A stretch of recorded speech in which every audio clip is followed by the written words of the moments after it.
How doing? It's always nice for me to share to share a few things with my beloved people. And please, as you watch, kindly like, share, and make comments. It's good for us to interact, all right? So many things happen in Nigeria, and we are concerned about our country. We keep on speaking and talking about our country because that is what we need to do. That's what we have to do, and we just have to do it. Okay, we just have to do it. That is the thing. Um, I heard the Abuja airport was paralyzed today because of NSC. They are protesting. They said they blocked the road to the airport. So many things, but because the NSC, the guy was assaulted in Imo State and nothing was done. The people that assaulted him, nothing was done. The police didn't do anything. But anyway, that's just by the wayside. Where um, today, I have been saying politicians, they say in politics, no permanent friend, no permanent enemy. They always say that, okay? But for me, I believe a politician is for service, okay, to serve the people. That's what I believe in, not like permanent friend, permanent enemies. I don't believe in enemies. Have you have to create an environment to relate with people. Yes, I will know that definitely in even Jesus Christ was crucified, despite what he did, despite for the healings and the miracles. Who killed him? It's not the same people. We definitely those people that killed him, they would have had somebody related to them that received miracles or something. You know? But all the same, that I believe we have to make things happen in Nigeria. It's good that we take Nigeria back. All right, we have to take Nigeria back. Today, I saw a video of footballer and Wike. You know, mm, I heard they are not just cousins, just first because they are very close. I think the sister of I don't know of Wike is the mother, is footballer's mother. So that means it's a family affair, man. It's a family affair. That means they are very close. Despite what is happening in the public, they will know where to settle it. Okay, and they met in church. Let me just play the video. Let's watch it. But definitely today, I'm going to people have making comments as per what His Excellency said that will be on the SUVs, so many things. I will play the analysis of what Arise News did. Right now, we have elections coming up in just in a few days' time in Kogi, in Bayelsa, in Imo State. I heard in Bayelsa State that the Labour Party chairman is working with the PDP um, aspirants. How true is that? I heard the guy collected 100 million bucks from the PDP guy to be working for the according to the if I have the time to play the video, because the guy, the aspirant on the Labour Party was in Arise TV. I watched a little bit of it. I said, how can Labour Party chairman of the state be working against the party? If it's like that, then the national executive should call that guy should call that guy to question, should call that guy to answer, because a party candidate cannot just accuse a party man like that. That means something must be funny, something must be fishy. Yeah, if it is true that they're definitely in the house, there are going to be bad eggs, we know. If it's true that the Labour Party chairman in Bayelsa State is working for PDP, they should do something about it.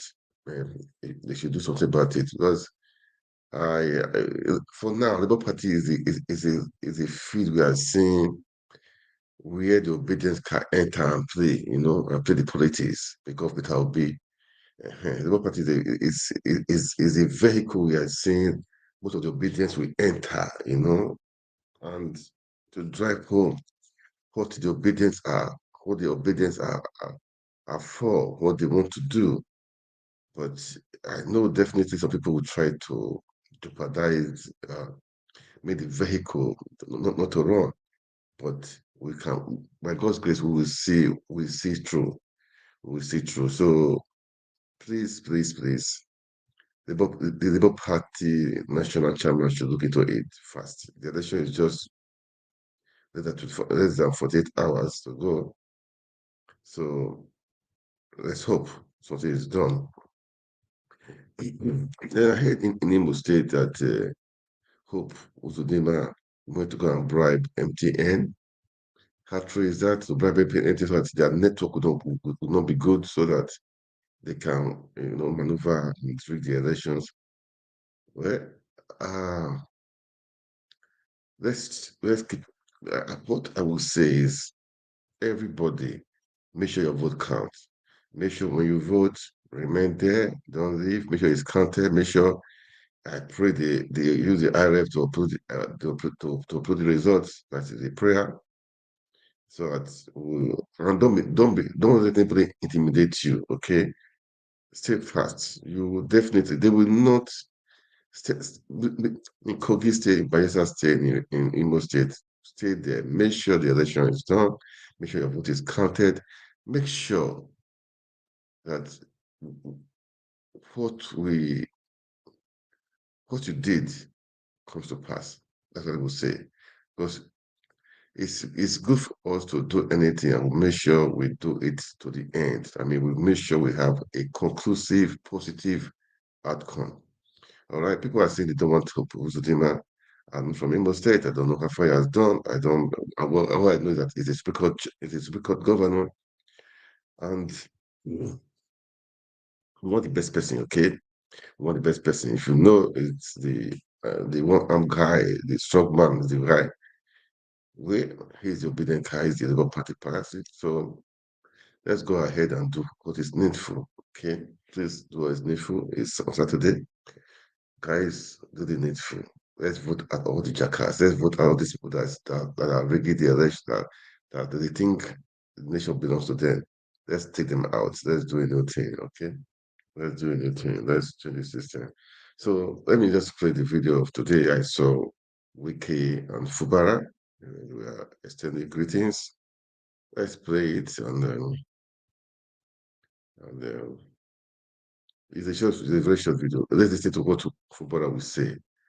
All right, let's listen to him.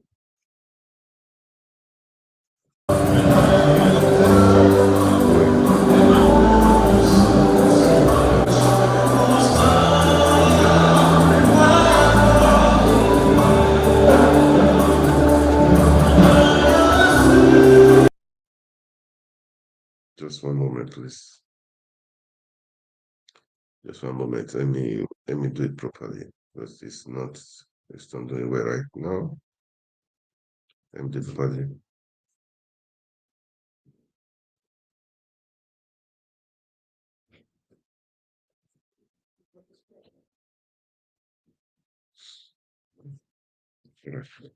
So we will see. Sorry, man. So let me do it properly. So let's watch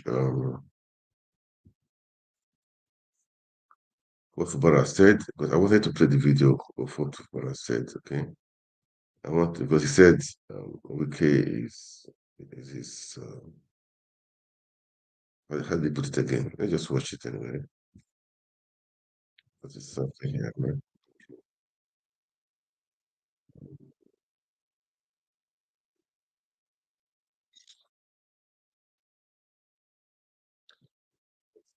Oh,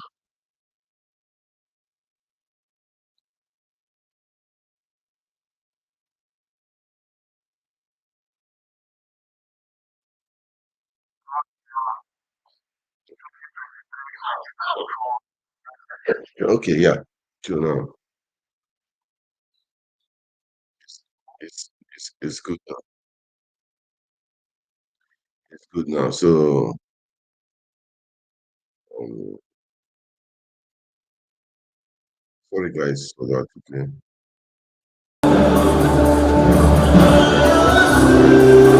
Let's do it again.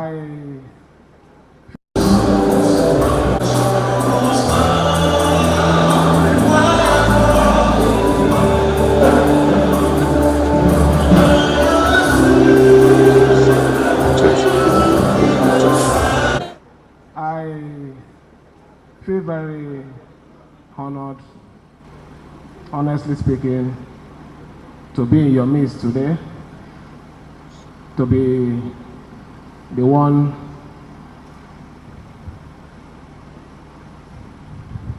not really like, but let me say, as part of the head of government, the executive, to see you launch your 2023-2024 legal year is really a privilege. And I have to say that I feel very happy to be in your midst and to say that I wish you a successful legal year.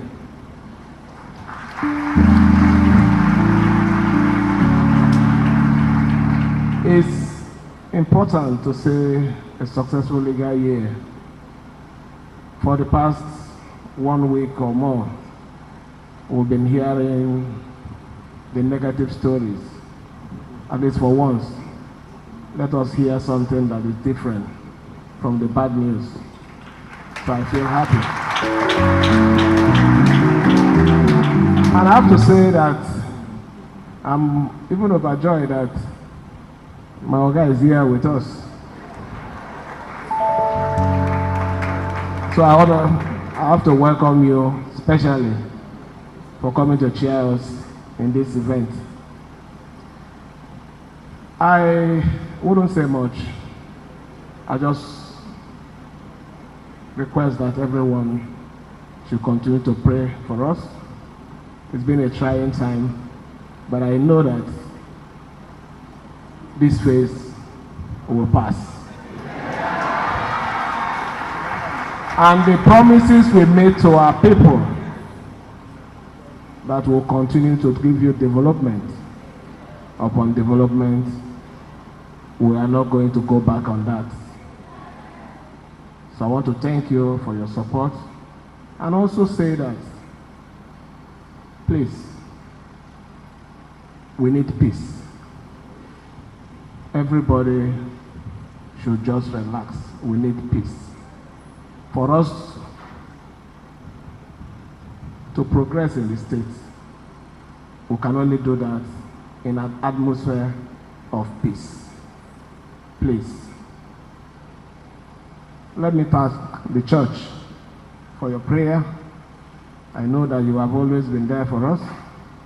This is the time that we need more and more of this prayer. In the book of Ezra, you know the story of Zerubbabel. Liken our case to it. We have a mission to give you development. The devil will always come in, one way or the other. But the important thing is for us to identify it and push the devil out of our room and continue. I have to say this with all amount of emphasis. My Oga remains my Oga. Whatever that has happened is past. I want us to continue to pray for the peace and development of this state. Please, I'm begging, I've not sent anybody to malign anybody. That is the truth. So I'm appealing to you, please, let's give peace a chance. Thank you, and God bless you all. That was Fubara, the governor of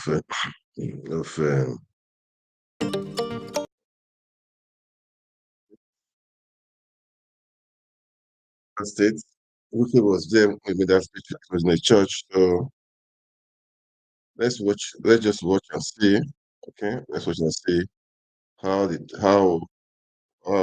how it will play out. Okay, because it's politics. I mean, and they are related also. So let's just watch how it will play out. All right. For me, both of them, Wiki rig the election and Profubara in. It's to it's to the mandates people, the post mandate. So let them fight it to the end. That's not really my business. Right now, it's the election that's going up in Kogi. Guys, in Kogi, Bayelsa, you must do your part. The accusation of what the LP candidate in Bayelsa State, what he accused the Labour Party chairman in Bayelsa State. If I have the time, I'll believe it. But before then, with what happened in with the reactions of Peter Obi's comment during the World Press Conference, what he said about the SUVs, at times I sit down and say, what is happening in Nigeria? They said a budget was taken to the House, a sovereign budget. In that budget, they had the SUVs, they had the yacht, they had the for the first lady, and now then the House of Reps came out. Some of them came out to say they've give the allocation for the yacht has been shifted to for I think for education or something like that. But I heard the yacht has is already in Nigeria. So who is fooling who? I don't really know who's fooling who. Why are they lying? If you buy a yacht, say you bought it, man, or you bought it on loan or credit. It doesn't matter. Say it. Don't deceive the people. When we say like this, when we say like this, someone has said the thing has been ordered since the time of Buhari, and you put it in your supplementary budget. I don't get it, and I don't get it. I don't really get it. I don't really get it, man. It's somehow that people you are if you are leading people, you are a father. So father not supposed to lie to their children. Okay. Anyway, let's the big SUVs for lawmakers. Let's check the reactions of people. I mean, let's let's watch RS TV of the analysis, okay? People, some people have been coming out to attack. I mean, Daddy for the interview, he granted so many things, but we don't give in, we don't give up. Peter has said we're not the opposition. Opposition, what do you expect? You don't think they will just go and be lying down? No, no, no. Opposition is opposition. So opposition is opposition. That's how it is. That's how it plays. Okay. So,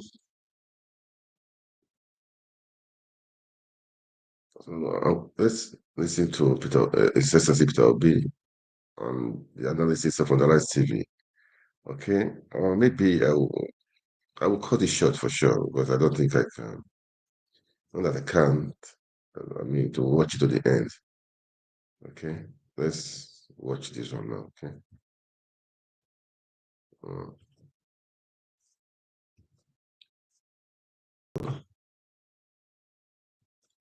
good to go. Good to go. The Labour Party and described the movement of the party as a revolution postponed. This judgment amounts to a breach of confidence of Nigerians have in our judiciary. However, end is only another beginning of our quest for vindication of hope of the common man for a better Nigeria. This year, 2023, has been quite remarkable and revealing. INEC displayed incompetence in the conduct of its statutory duties. It has one thing that has gladdened my heart in course of the struggle in the past 18 months. It is the passionate desire of our people, especially young Nigerians from across ethnic and religious divides, to construct a new and restructured Nigeria that will work for all Nigerians. The energy and dedication of Nigerian youth and obedient movement have been simply amazing. Going forward, we in Labour Party and the obedient movement are now effectively in opposition. We are glad that the nation has heard us loud and clear. We shall now expand the confines of our message of hope to the rest of the country. Well, the presidency, in reacting to Peter Obi's press conference, stated that Obi should find another worthwhile vocation and stop casting aspersions on the integrity of the justices of the Supreme Court for affirming Tinubu as winner of the February 25th election. Bayo Ononuga, the president's special advisor on information and strategy, in a post on X, accused Peter Obi of being delusional to believe that he could have won a national election where he ran a divisive and polarizing campaign. His statement reads in part: at the press conference where he tried in vain to gaslight Nigerians with false claims and innuendos, Mr. Obi contradicted himself. Here was a beneficiary of judicial pronouncements in the past, now castigating the Supreme Court because its judgment did not go his way. He made false allegations of rigging and other electoral malpractices, yet could not produce any evidence to back up his claims at both the Court of First Instance and the Apex Court. We expected the Labour Party candidate to know that the Supreme Court or any other court does not give judgment based on public opinion and mob sentiments. Judicial pronouncements are based on evidence, precedents, and the rule of law. Obi should have congratulated President Tinubu for his victory and pledged his support in the spirit of statesmanship. But instead, he brought up extraneous matters that he thought the Apex Court should have considered to declare him the winner. In our view, the drowning Obi, just like Atiku, was merely attempting to hold onto a straw in raking up new allegations which exist only in his imagination and that of his hordes of supporters. Well, of course, you know, Rufai, Peter Obi has a lot of supporters, and they went after Bayo Ononuga on this tweet. I got a lot of reactions, people just attacking Bayo Ononuga's tweets. Some people were even saying, I mean, what sort of campaign did you guys even run? What were your messages? Let me just take one tweet. The State House should rather quit from agonizing over this World Press Conference. They should rather focus on the message and leave the messenger alone. He raised quite some pertinent issues that if the State House was sincere and people enthroned would have taken cognizance of. Issues like why we allocated such ridiculous amount of money to the office of the First Lady, an office that has no constitutional representation. But no, as always, the State House has left matters of significance prominence to start raving over the love Nigerians have for the messenger and his message. More like the opposition. Again, stop the agonizing, focus on the message. I mean, there was a word there that I couldn't use, but but that's basically what it is. Agonizing over, somebody who has a right to actually speak against what he believes in at this point. So, I mean, Mr. Peter Obi has 100% every right to speak against, the electoral system. Yeah. And he just enunciated at this point, and he said many things there. And the reaction by Mr. Bayo Ononuga was just missing the point and unnecessary. I mean, if you're attacking him, attacking his supporters. But we can also flip the script and remind Mr. Bayo Ononuga how he started ethnic baiting And that thing you just said is know, correct, because he made that mention of that. This was Mr. Bayo Onanuga that his wrote tweet. after the elections. He said this should be the last time people from a certain ethnic group that have been in Lagos for tens of years should never, I was talking to the Igbo, should never participate in the election. Mr. Bayo Onanuga said all sorts of things that were very, very bad during the election period. And when we say people that did rabble-rousing, you know, he really did a lot of it. But, you know, the elections are all over. Nigerians will try to heal from all of this. But what are the substance of the things Mr. Peter Obi talked about? He talked about the need, you know, for public opinion in society, which we cannot discountenance, which is very strong, which is germane. He also talked about, you know, the judicial system. And Mr. Bayo Onanuga saying that, yeah, the judicial system favored Mr. Peter Obi before. Yes, I mean, he made a point there as regards that. But we also sit down here and see a lot of judgments that have come out during this electoral period. You know, judgment here and there, the discrepancies, the differences and all of that. And it takes a lot to study. But we can't keep dialing and looking at the past. In moving forward, what are the things we ought to do? Yeah. He put forward some suggestions. He talked about things like a 5-year presidency tenure. Dr. Abati has enunciated the fact that Goodluck Jonathan has talked about it before now. Birthday boy has enunciated that fact, you know, and probably how we can truly restructure this country to make it fit for purpose. But also, I would also add, by seeing how we can go back to the National Assembly to fix those laws, those lacunas in the electoral laws that made politicians able to wriggle their way through. And really have real conversations about the reform of INEC. Are we going to adopt the Ways report fully? See, I must have to state this strongly. If it will be that it's still the president that is picking who is going to be INEC chief leading up to the next election, then we are not ready yet. The Ways report has been on for a while.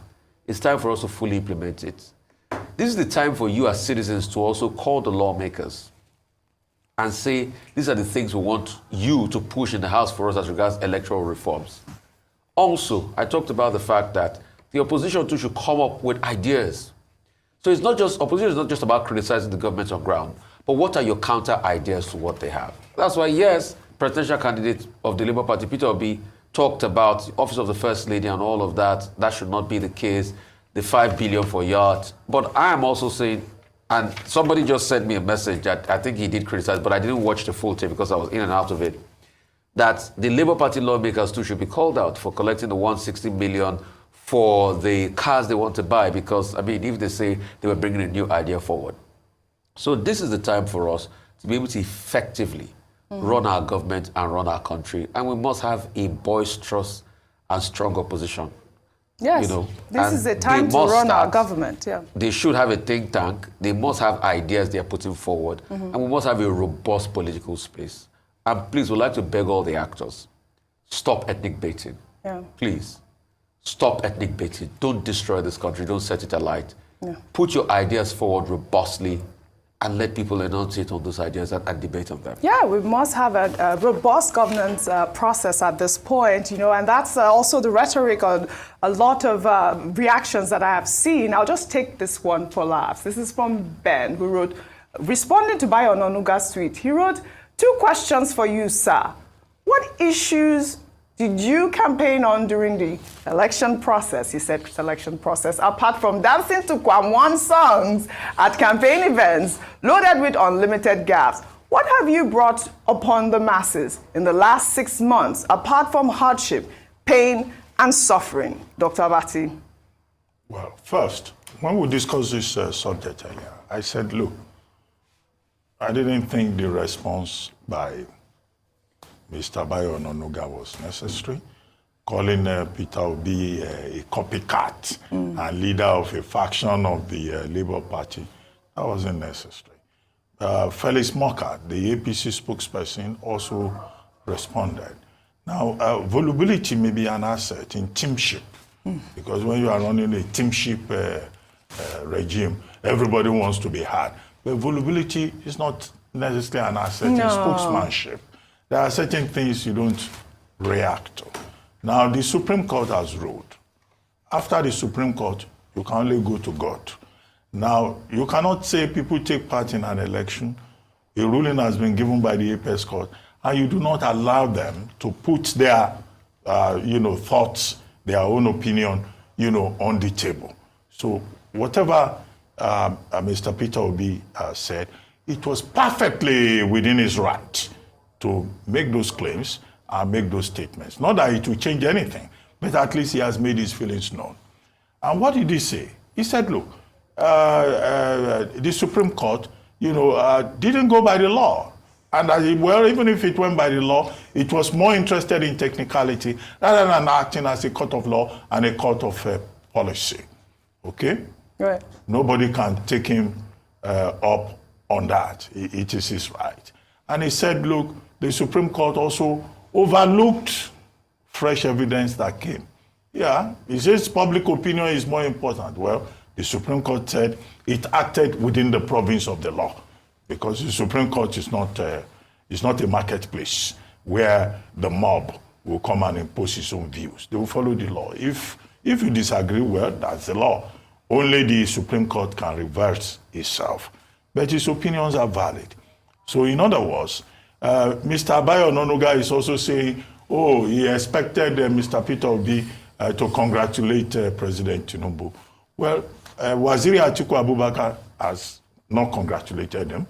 Mr. Peter Obi has also refused to congratulate him. It is entirely within his prerogative to make his own choice. Absolutely. In the matter. So abusing him for not congratulating, no, that is taking the matter too far. However, there are more substantial things that both Atiku Abubakar and Mr. Peter Obi drew attention to.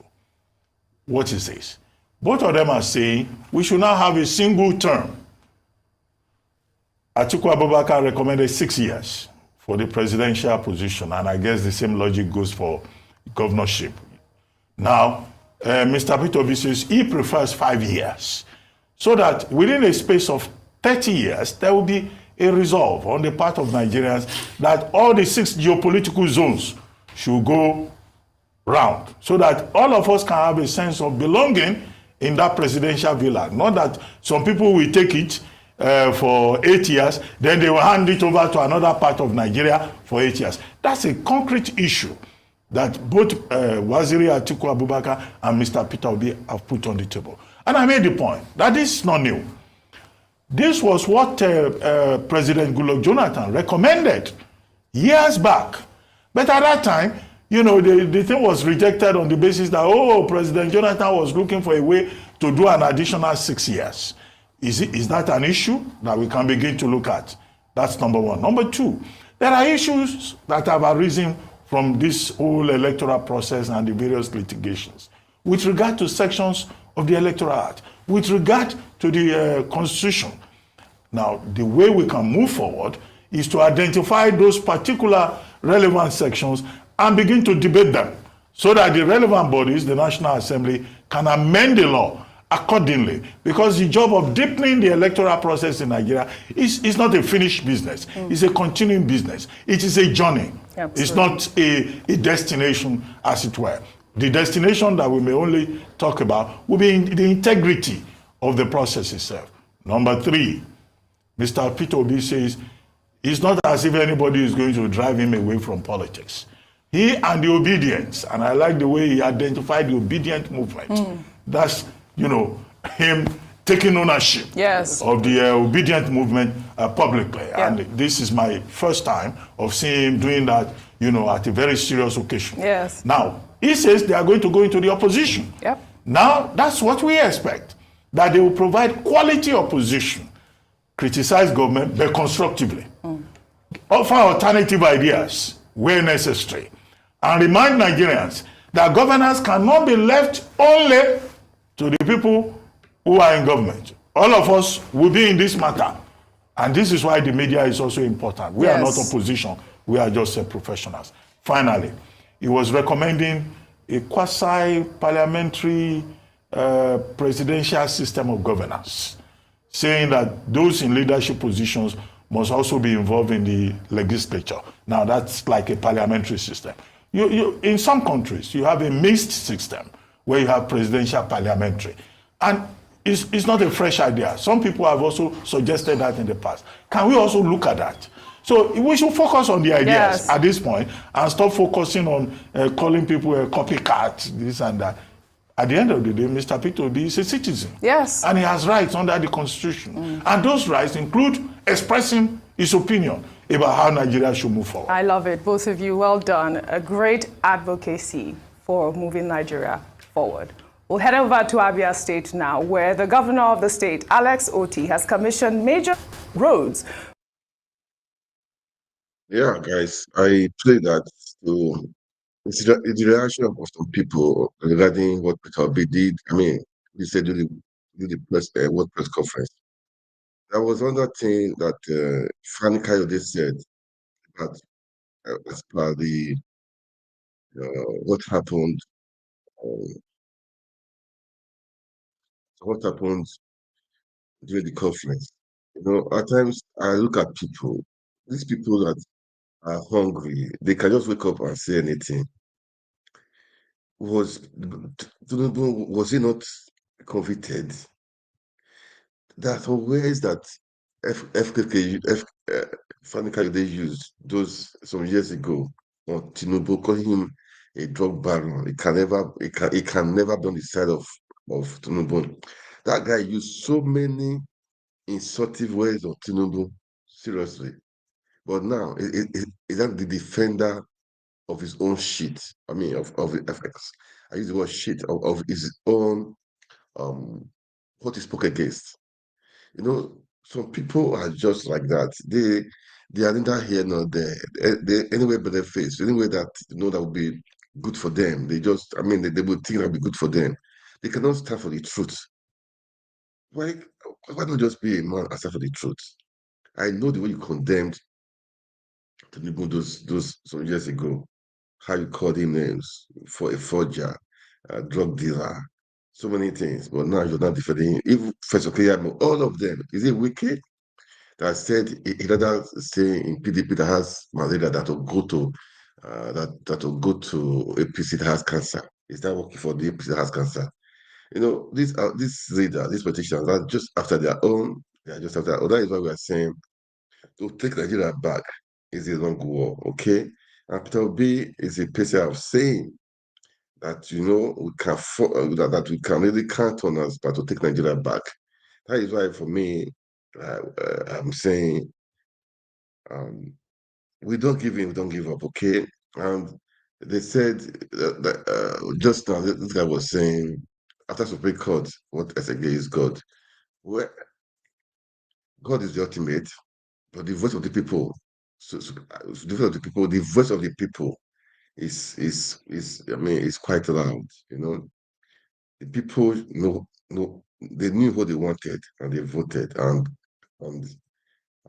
people and some people that felt they have the power and the money, they stole they stole the election. That's too bad. That's too bad. But Nigerians know the boys in your court, the country belongs to you. You take it back or leave it. Nigeria is now or never. We have to make it work. We have to make it work. We should not give in, not give up. So everybody out there, I will continue to say this. Please, please, please.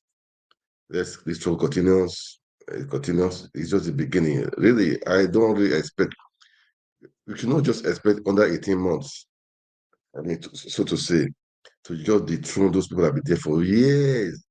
That they have built. They are They have built their struggles. They have built so many things. If you just expect to overthrow them like that, it's going to be a war. It's going to be a long war. I mean, if I say war, I mean, we have to be consistent. We have to stand. We have to keep on talking. We have to continue doing what we are doing. Okay, that is what I'm just trying to say. Let's continue doing what we are doing. Let's continue to talk. Let's continue to sensitize the people, right from the world level in Nigeria, from the world level, sensitize them that look, we need to make a change. Nigeria cannot just be like this. We can have a better life. We can have a better future. We can have a And the National Peace Committee has been quoted as saying that the body is going to name those uncooperative political parties and politicians who refuse to sign peace accord. Are you not bothered that should there be violence in Bayelsa, anywhere, you could be mentioned.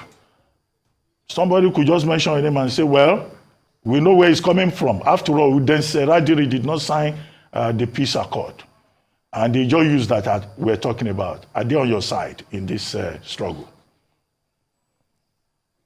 Well, first of all, this struggle is about Bayelsa State. I don't want to particularize it. Every Joy youth, they have graduates who have graduated for 4, 5, 10 years, no work. They send their children to schools, they are no teachers. The issues about the survival of our state is what defines this election. So I'm not going to go into this. You know that anywhere I go to, if the videos are aired, they will air them today. You will see the massive organic support. Not the one they will carry 1,000 people to campaign venues. The people they bring are more than the people in the communities. I go there and raise organic support from the people and engage them on the issues. So for me, the suffering of our people, the underdevelopment of Bayelsa, the incompetence of leadership will define these elections tomorrow. All we're asking for is that the umpire get out of the ring and be an umpire that he should be. So the other question about the peace accord. Look, let me tell you, why are they quick to talk about those who did not attend and they have no biting authority for those who have been perpetrating the violence? All the violence in Imo State, don't they know where it's coming from? They have not said anything about those perpetrating the violence. Is that a man did not attend. I have not been violent. So far, so good in this process. Okay. I have been a peace-loving individual. Okay. The time in the IYC, like I tell you, there are disciplinary machineries that the president of the Joy Youth Council must activate when necessary. Aside from that, I have moved on to be commissioner twice in the state. I've moved on to the federal level, and I am not a violent person. I have been following these elections peacefully and can never be accused of perpetrating violence. The peace accord should talk about discipline for those who err, and not somebody who they did not invite. Did they invite me? So, Udeng, that means you've not been able to deny those allegations that you actually went there. And I apologize that I laughed because it was a very terrible... Which one? No, the matter of the radio station. Now, you said you people disciplined them. That means you hurt them. You took no, but laws I in their hands. I wrote an apology at that time to the radio station that they should not allow their medium to be used to spread false information. But you, at that time, we had a spokesman. You went in there and you beat people up and you disrupted it. No, excuse me now. Excuse me. Go ahead. We had a spokesman that had been communicating with the media. Somebody just walks to the media and starts spreading false information. You're not talking about that. Rufai, let me tell you, another thing is happening now. I am the candidate. The INEC have published my name. The government is using one woman to be parading herself in the state that she is the candidate. When the woman went to media houses, some of the houses told them that the INEC didn't publish your name, so please leave. They are using government house police to secure the woman front and back to be campaigning as Labour Party candidate in the state. That same woman is the woman who have taken them to court because they didn't pay her the money they agreed. So in that case, will a media house, knowing fully well that there's INEC, go and be publishing the name of another person when INEC, the authority, have published? So that media house is also culpable. So Udengs, let me tell you, you see, as a media house, we are open to all sides of views. And I'll tell you one thing that happened recently. There's a dispute in the IYC, and I remember somebody came to parade himself as head of the IYC. We gave him an audience. When the other person that is the substantive president, as he also made his claim, came to parade himself, and he was trying to berate and say, oh, he will have come and beat up the other person. We said, no room for that. And you also come and state your case. And he stated his case, and it was peaceful. So you have been able to confirm to us that you actually went, you caused mayhem, you took laws into your hands in that radio station. But the next question I really want to ask you is this. No, Udengs, let's move on from that. You've confirmed that. Allow me to respond before you go. No, so let me ask the second question before you respond. But allow me to respond now. You know, you draw it to the conclusion. Just 1 minute. Go ahead. Airing that you did on Lopobri's matter, I watched it. The Arise TV did not mention IYC president. They said Niger data analyst. And so when Lupobri came and expressed his anger, you admonished him and he quickly apologized because he wasn't well informed before he came to that studio. In this case, they know the president. Somebody goes on air, on a radio station and say that I have bought houses in Dubai, misinforming the public, that I'm flying private jet as IYC president. misinforming the public. And even when the reporter, we were all listening, was saying, look, what you are saying is wrong. He was dragging the mic with the reporter. And I was on the road. The boys started calling me president. They hear everything that happened. Some people did that. They talk, say, no, you be president. They don't bring new president. They talk all kinds of things. We they go there. When I saw that he was arguing with the reporter, when the man was correcting him, I had to institute the disciplinary measure. And I tell you that the matter was in court. Even in the court, I got up in the court to tell the judge that, look, I have been peaceful. I have been abiding to the rules and regulations. But these people, despite the court order, despite the bench warrant, they are still going ahead. And that I will institute the disciplinary measures of the IYC, which I did. And that matter died. And then I sent an apology to the radio station to say, please, next time, don't use your medium to spread false information. Always contact the spokesman or the IYC president. So a couple of things. So we solved that problem. So Udengs, couple of things.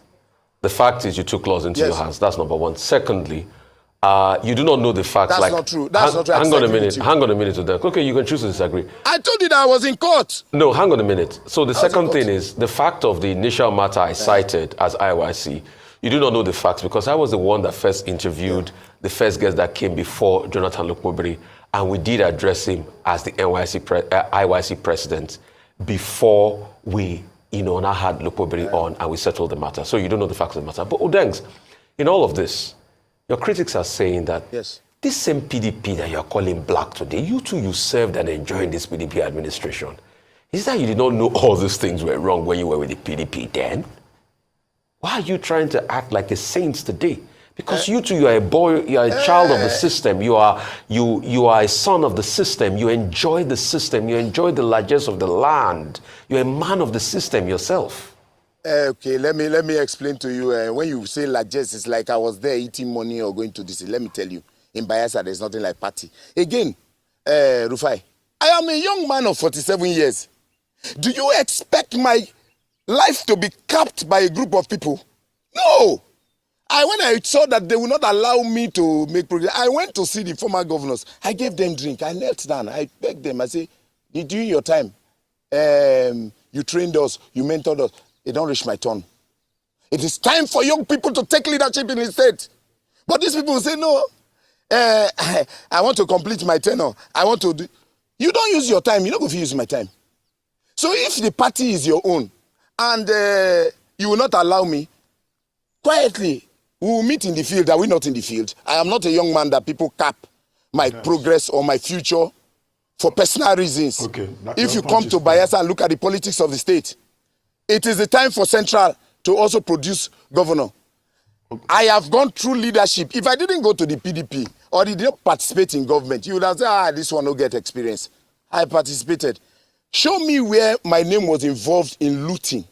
That's what we should be talking about. Anyway, where I was involved in corruption. That's what we should be talking about. But to talk about we don't have any proof in that regard. Life, yes. Just hold on. Now, one major issue here is about the disciplinary measures of the IYC, Ijaw Youth Council, right? And I assume, of course, that Ijaw Youth Council is a lawful association. Can you tell us the sections of the Constitution of IYC, or the IYC has no constitution? If it has, what does it say in specific terms about discipline? What kind of disciplinary measures? Well, the IYC, we're a movement. And before we had our constitution, we had our conventional laws of the IYC. And yes, our conventional laws. Under our conventional laws, you cannot disrespect the IYC president. It doesn't happen. So it won't be in my time that it will change, or it will be in Lukmobiri's time that it will change. It won't change. The Ijaw youths, a lot of them belong to cult organizations. And then they forget that they were born and conceived Ijaw children. They became an adult before they joined all those their rubbish cults that they joined. They come to the IYC with the cult and come and disrespect the leadership of the organization. That you were conceived as an Ijaw child. I will not ask for it. I used to extract that loyalty to the Ijaw nation from them. You don't carry your rubbish cult and come and say because you belong to one thing, you want to come and disrespect the Ijaw Youth Council president. It does not happen. and it will happen in my time. I have demonstrated that. Come to the Niger Delta. Cultism is the order of the day in our communities, in our state. They have migrated that cultism to disrespect constituted authorities, like the IYC, the community governance structures. Come and see the mess going on in Bayelsa. No IYC president would tolerate that nonsense. When you go smoke those your nonsense, you come disrespect IYC. And under conventional laws of the IYC, corporal punishment is allowed. With a beat. Which what? Corporal punishment is allowed. With a beat. The joy youths beat. Okay. Yes. That means okay. I get your point. It means that corporal punishment is allowed. Assault, battery. It's like the OPC leadership. Do you expect somebody to go and disrespect the OPC president? He'll be beaten up.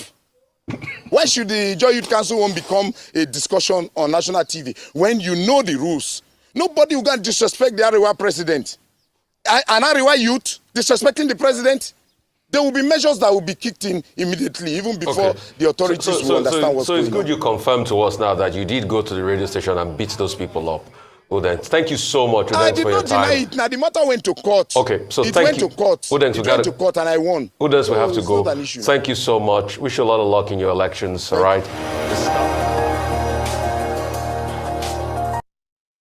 Wow. I probably played that because why I played that was that of what the accusation.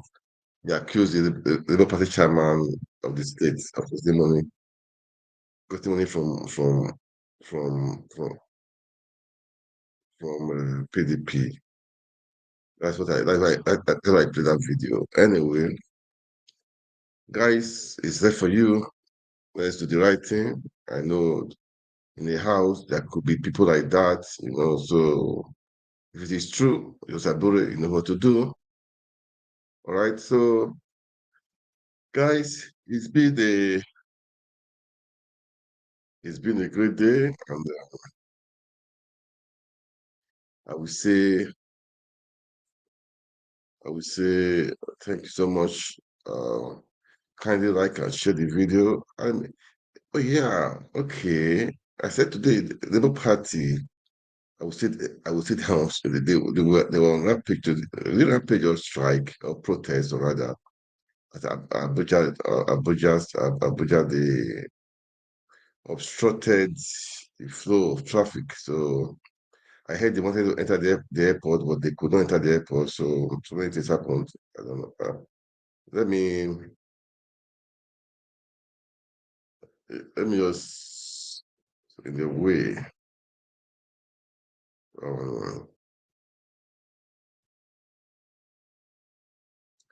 Let me just in a way. Anyway, it's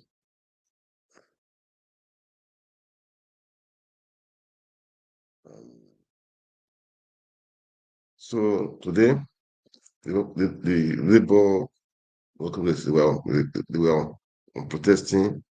At the airport they wanted to, I don't know, they stopped the traffic there. So because of the chairman was beaten up in the Imo State, but let's watch and see. So it's a very short video. Let me play it. The protest, how do we are protesting today? This was the protest. It was a short video.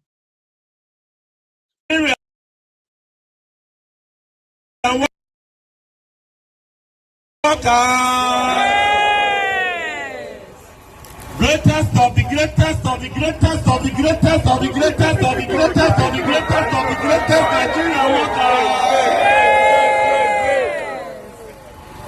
Yes. The peace-loving Nigerian worker. We are here again this afternoon to demonstrate our displeasure for what happened to the president of the Nigerian Labour Congress, the people's president. That is the president that we know. That is the president that was elected unopposed. That is the president that when he was elected, the RF was not switched off. That was the president that never had his election manipulated. That is the president that was elected by the people. That is the people's voice. On Wednesday last week, our president was battered. Our president was dehumanized. Our president was brutalized. And this was done by the Nigerian police, the people who ought to protect us, the people who ought to enforce the freedom and the right as enshrined in our constitution, as enshrined in the Human Rights Charter, and as enshrined in our ILO Convention. But he was the Nigerian police. They tortured him like a common criminal. This is someone who has been an advocate of the people. This is someone who has been fighting for the plight of Nigerians. All right, let me stop. This is someone who went to Igbo to fight for the... All right, guys, that is how it is for today. So please, as you watch, kindly like, share the video.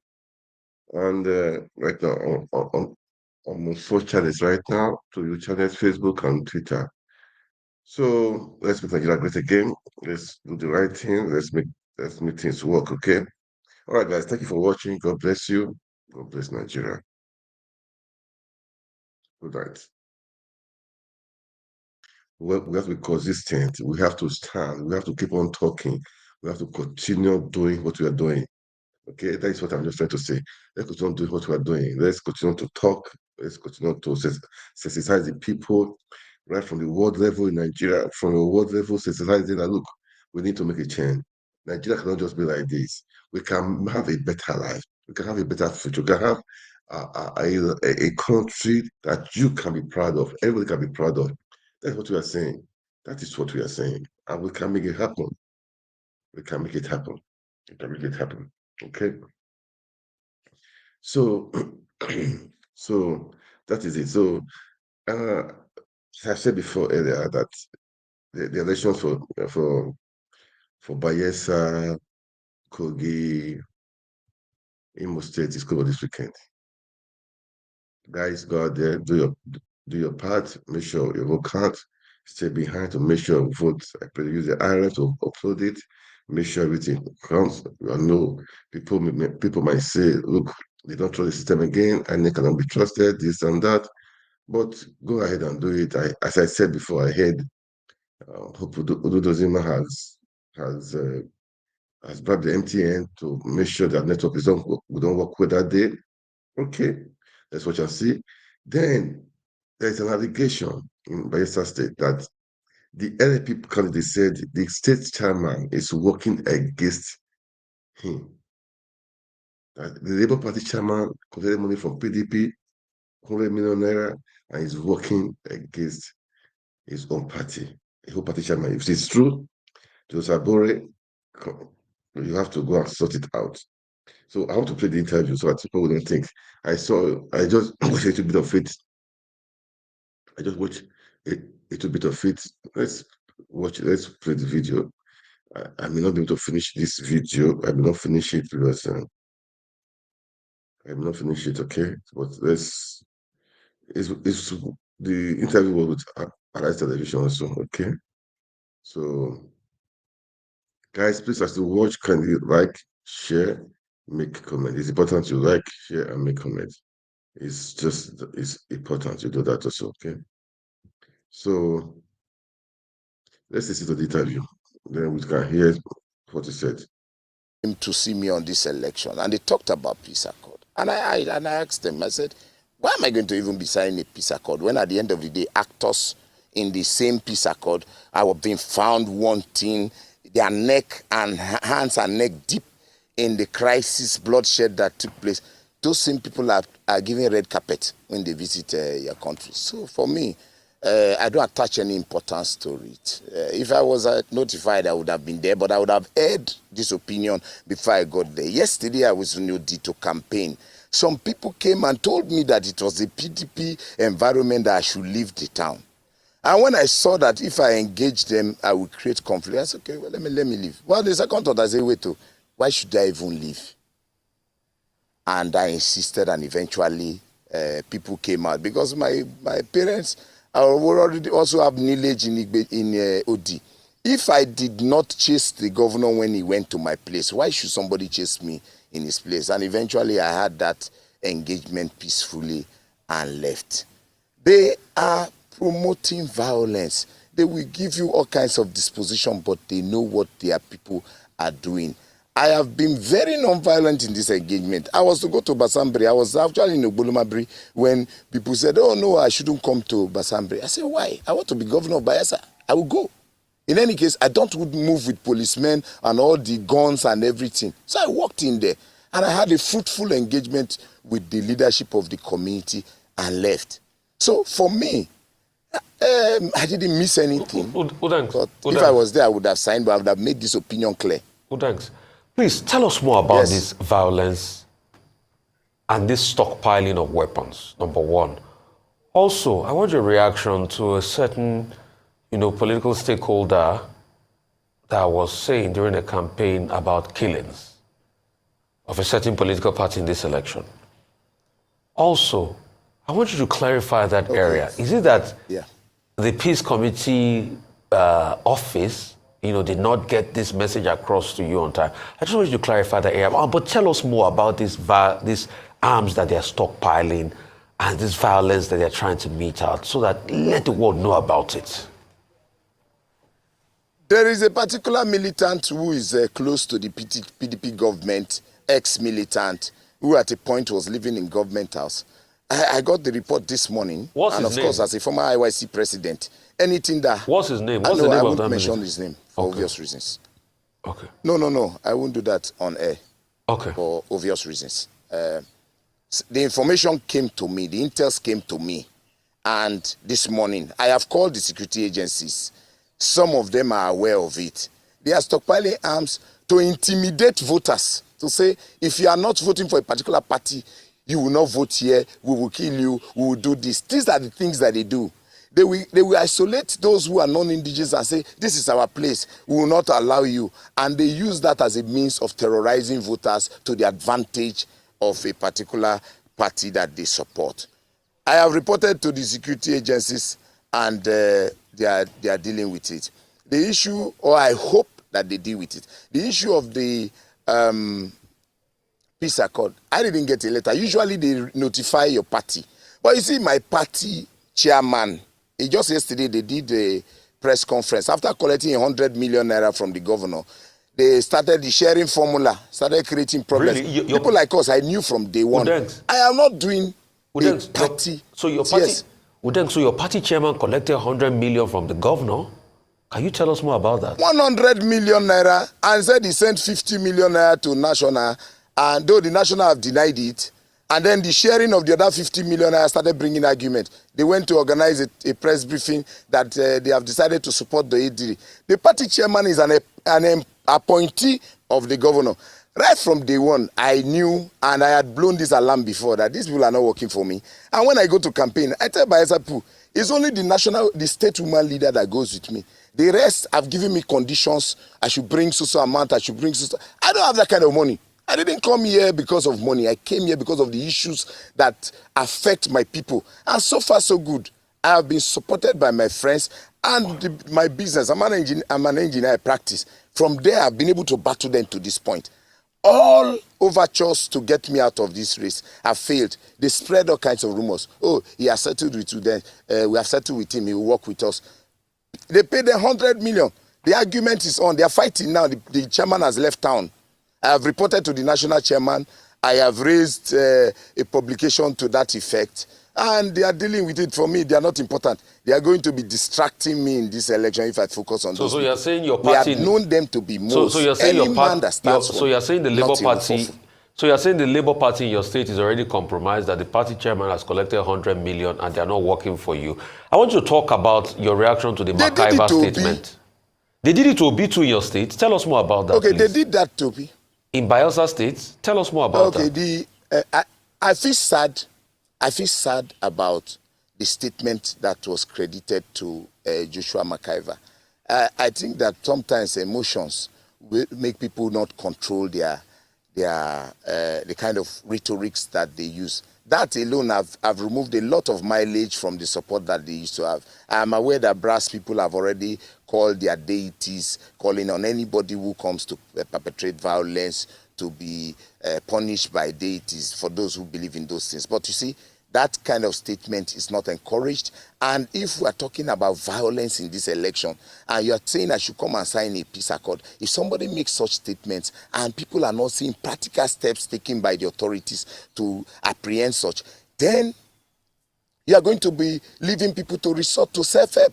Because if such statements can be made and no action taken, for me, I feel sorry for the governorship candidate who didn't do a proper consultation before he went ahead to pick the person of Joshua to be coming up in public to making such statements. You saw the statement he made with respect to his incarceration. For me, I thought that was very irresponsible for anybody to say, let alone a deputy governorship candidate. I condemned it in totality that you call for such violence when so far so good. Bayelsa elections, or not until recently, had been seemingly peaceful, apart from what happened in Kolokuma where PDP. Yes, sir.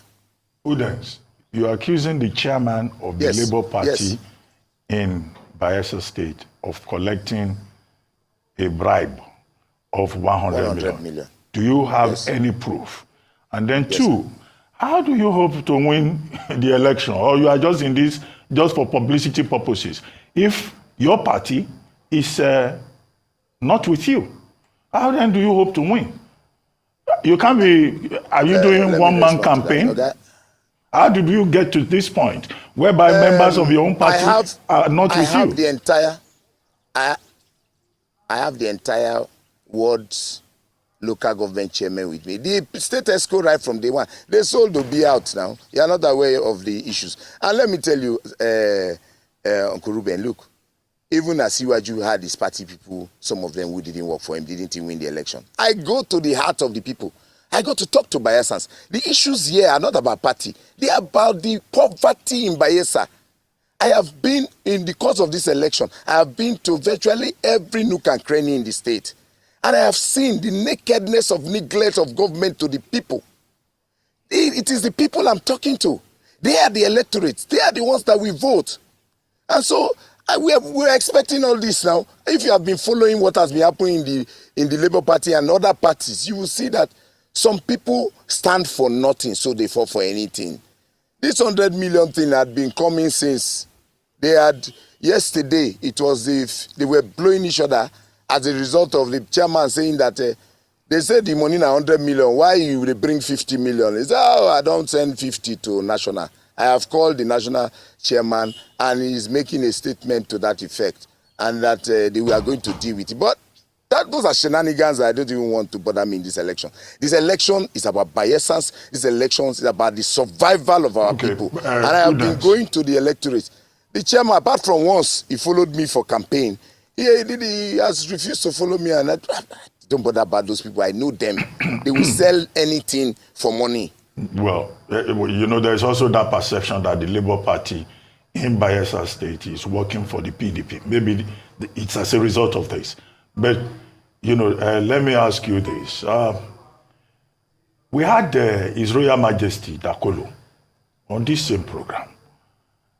And he said, look, as far as he is concerned, the governor, Doyediri, you know, is doing well. But you are saying there is poverty, there is a problem. But, the chairman of the Bayelsa State Council of Traditional Rulers said very clearly on this program that the governor is not doing badly at all. So there are two different. Uncle Abati, what are you expecting from the chairman of the Traditional Rulers Council? The king of the governor received former Governor Silva, and because he made comments about the situation in the state, the governor suspended him immediately. Are you expecting the Traditional Rulers Council chairman to come on air and say, no, the governor is not doing well? Uncle Abati, this kind of question, sometimes it makes me laugh. Because look, let me tell you, those are institutions of state. Of course, you expect that they will say all those kind of things. I am talking about drinking water. I went to a gay. They gave me water to swallow, to wash my hands, to eat a bath. There was mosquito larva in the water. Udex, concerning the water question. Yes. Because I also put the question to the king yesterday when he was there about the water question.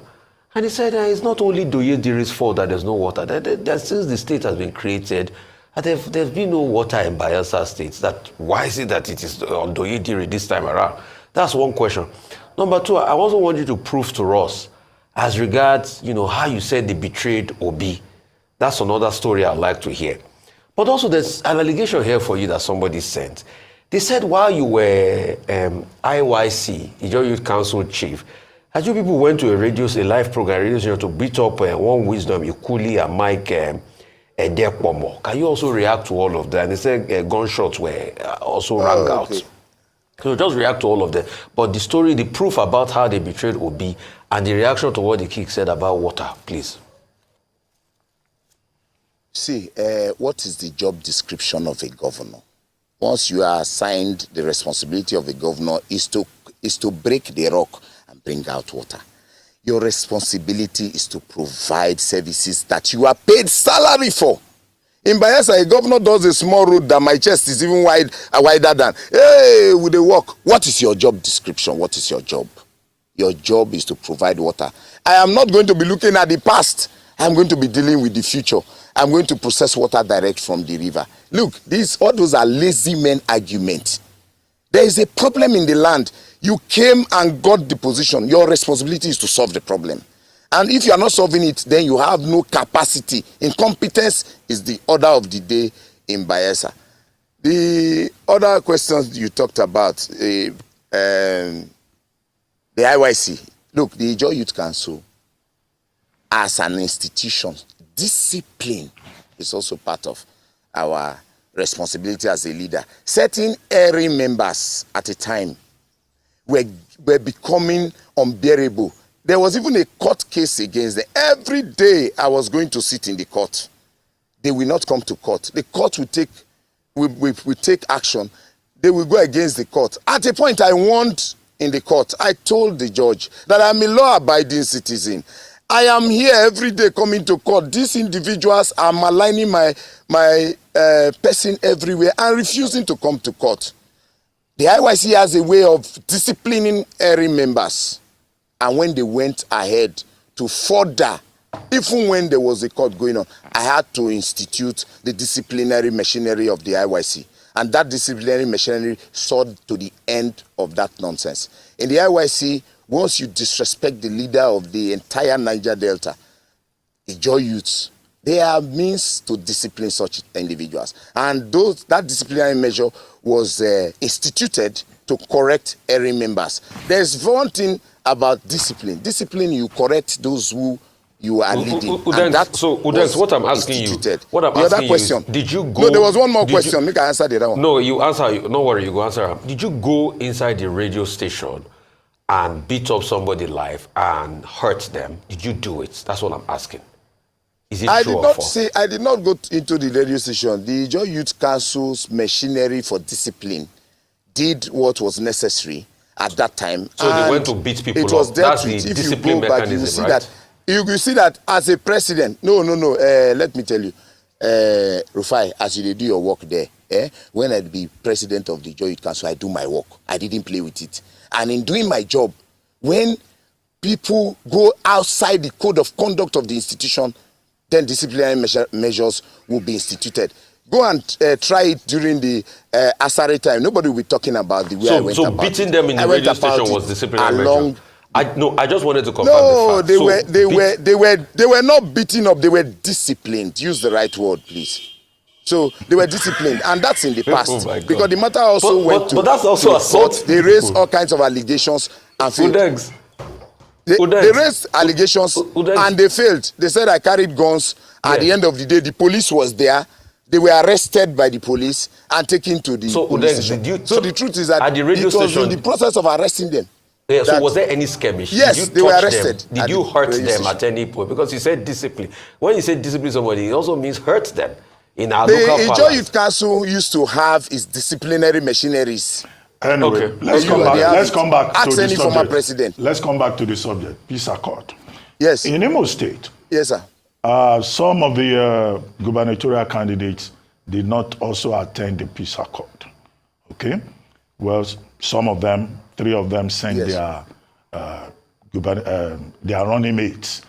But the National Peace Committee said, no, it's the principal that the committee would want, not to sign the accord by proxy. And the National Peace Committee has been quoted as saying that the body is going to name those uncooperative political parties and politicians who refuse to sign peace accord. Are you not bothered that should there be violence in Bayelsa anywhere, you could be mentioned. Somebody could just mention your name and say, well, we know where it's coming from. After all, then Radiri did not sign the peace accord. And they just use that we're talking about. Are they on your side in this struggle? Well, first of all, this struggle is about Bayelsa State. I don't want to particularize it. Every Ijo youth, they have graduates who have graduated for 4, 5, 10 years, no work. They send their children to schools, they are no teachers. The issues about the survival of our state is what defines this election. So I'm not going to go into this. You know that anywhere I go to, if the videos are aired, they will air them today.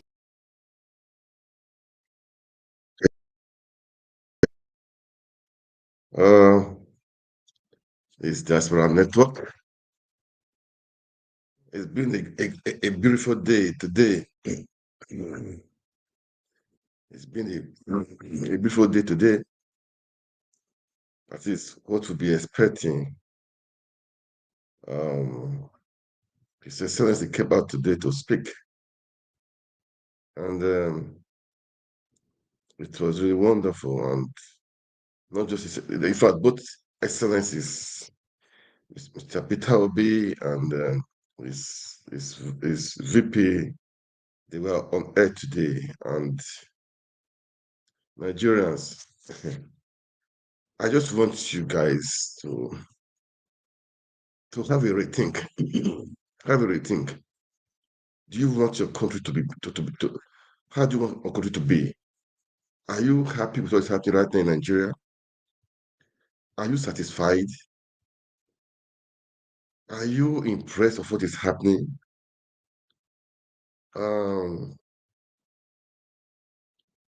We all need to wake up. Okay, we all need to wake up. We all just need to wake up. I will play the video of the press conference of His Excellency Peter Obi. It's a long video. We'll just painfully listen to him. Then after that, Daddy had interview with Arise TV. I will play the 2 videos. Look, it's very crystal clear right now. The ball is in our court. You don't need Peter Obi to come out to tell you what you need to do. Nigeria belongs to all of us. It belongs to you and I. Do you get it? So you don't need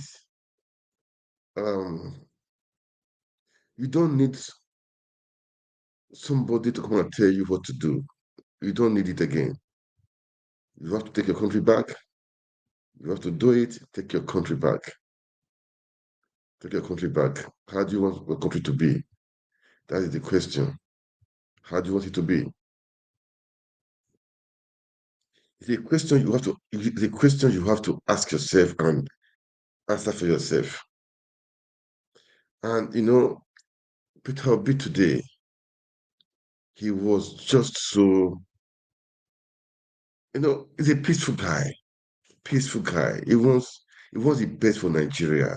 You can see he's a guy that from the heart you can see, you will hear what he's saying. He speaks from the heart. He wants the best for the country. The best for the country. Anyway, they stole your vote, Nigerians. Know that they stole your vote. Your vote was stolen. Broad daylight. You guys are quiet. This nice speech with that speech, his interview with Arise TV, it has shown clearly that this is now between Nigeria people, between Nigerians, and taking that country back. It's there for you. Don't wait for Peter Obi. Don't wait for Amedati. They've done their part. They have went to court. The court has done its worst. And now the battle is between you and the forces, evil forces, evil forces. That is the truth. These people, they've been there for years. They don't want to live there. They stole your mandate, and we're all quiet. They stole your mandate, and we are all just down quiet, sitting down, feeling comfortable. People are dying in Nigeria. Look, I don't know how I'm going to put it right now. We all need to wake up.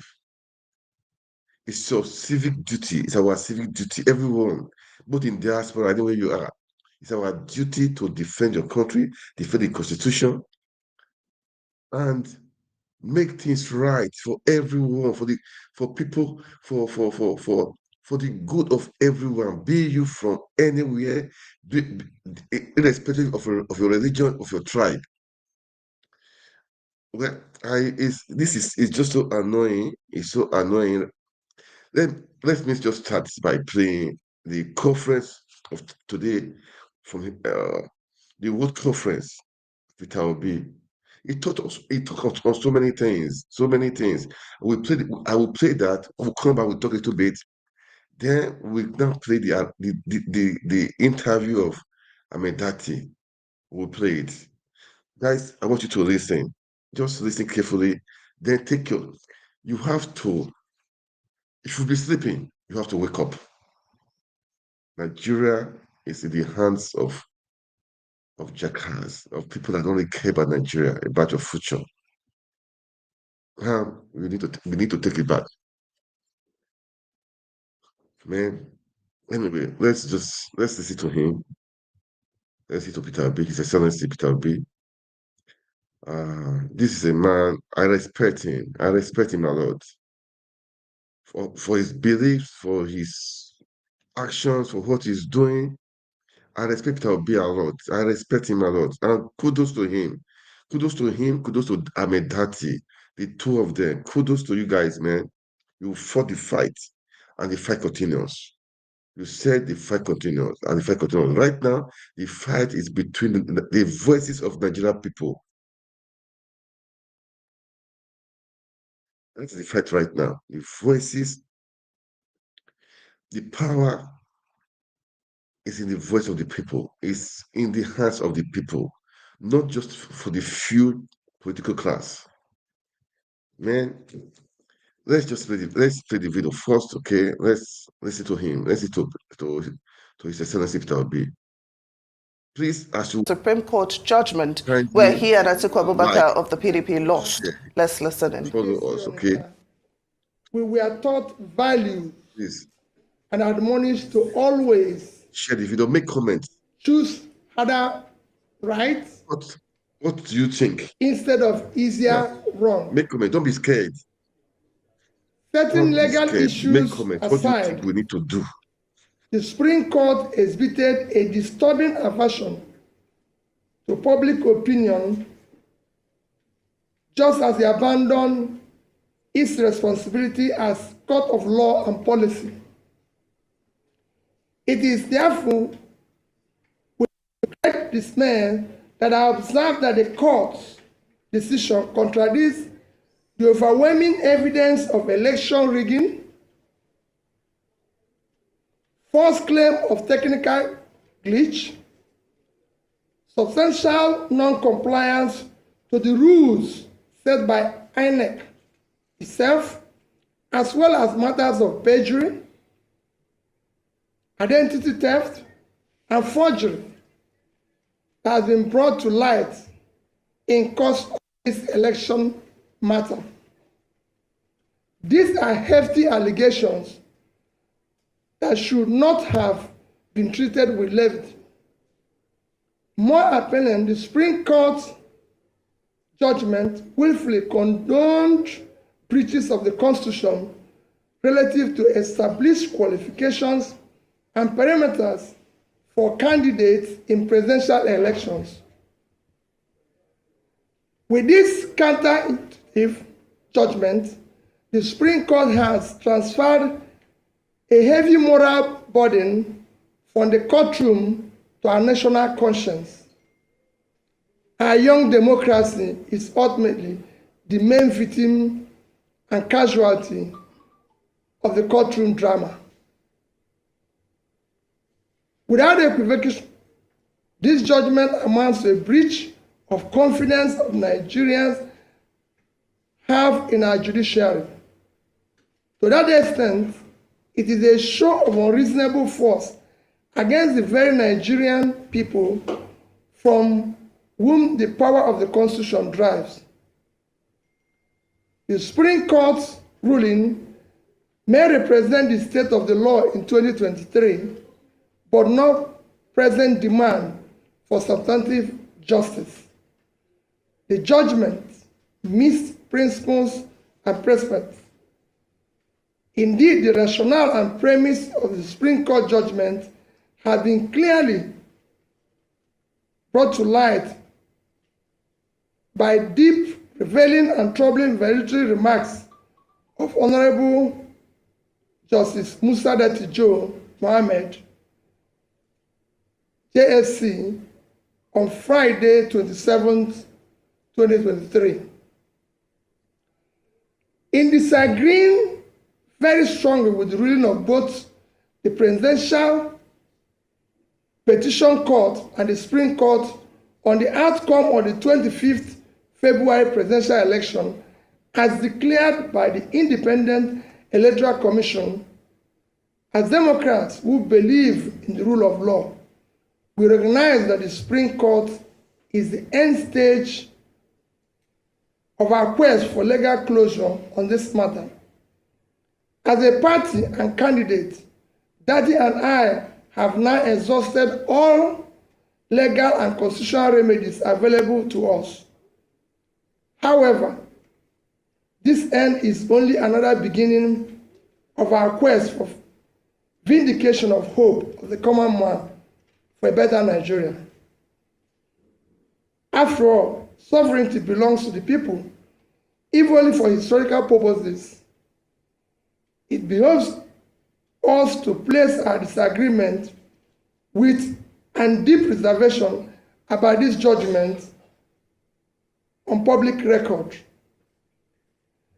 We have long been aware of how weak the national institutions have negatively affected our democracy. This year, 2023, has been quite remarkable and revealing.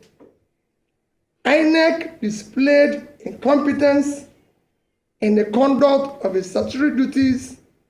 The judiciary has largely acted in defiance of the constitutional tenets, precedents, and established ground rules. Political expediency has preceded judicial responsibility. A mechanical application of technicalities has superseded pursuit of justice and fairness. Both INEC and Supreme Court, as referees, respectively, shifted the goalposts in the middle of the game. Where the value and import of INEC and recent Supreme Court ruling ends is where our commitment to a new Nigeria begins. Our mission has been more about anchoring a new Nigeria, and it remains unchanged. It is a nation where things will work, where the country will be led from its present waste and consumption orientation to a production-driven economy. Our commitment is to a nation anchored on principles of prudent management of resources, to quickly pull millions out of multidimensional poverty, ensuring transparency and accountability in equitable distribution of opportunities, resources, privileges. In the new Nigeria, we aim to address all unmet needs by showing compassion for all those left behind by the present system. Going forward, we in Labour Party and the Obedient movement are now effectively in opposition. We are glad that the nation has heard us loud and clear. We shall now expand the confines of our message of hope to the rest of the country. We will meet the people in their places where they feel pain and answer the needs for hope. At marketplaces, motor parks, town halls, boardrooms, university, and college campuses, we will carry and deliver the message of a new Nigeria. As stakeholders and elected Labour Party officials will remain loyal to our manifesto.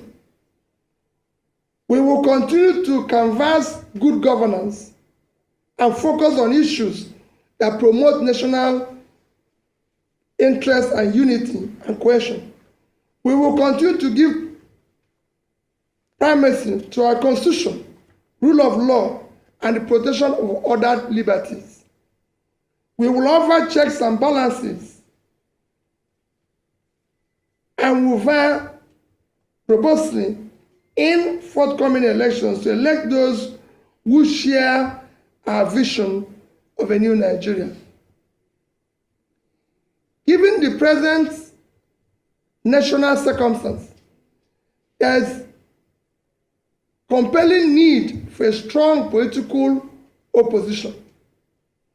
We shall therefore remain in opposition, especially because of the policies and governance modalities that we in Labour Party campaign for, especially the issue of reducing cost of governance, moving the country from waste and consumption to production, reducing inflation, ending insecurity, promoting the rule of law, guaranteeing the responsibility to protect and stabilize our national currency, are clearly not the priorities of the present administration, nor is it interested in achieving sustainable development goals.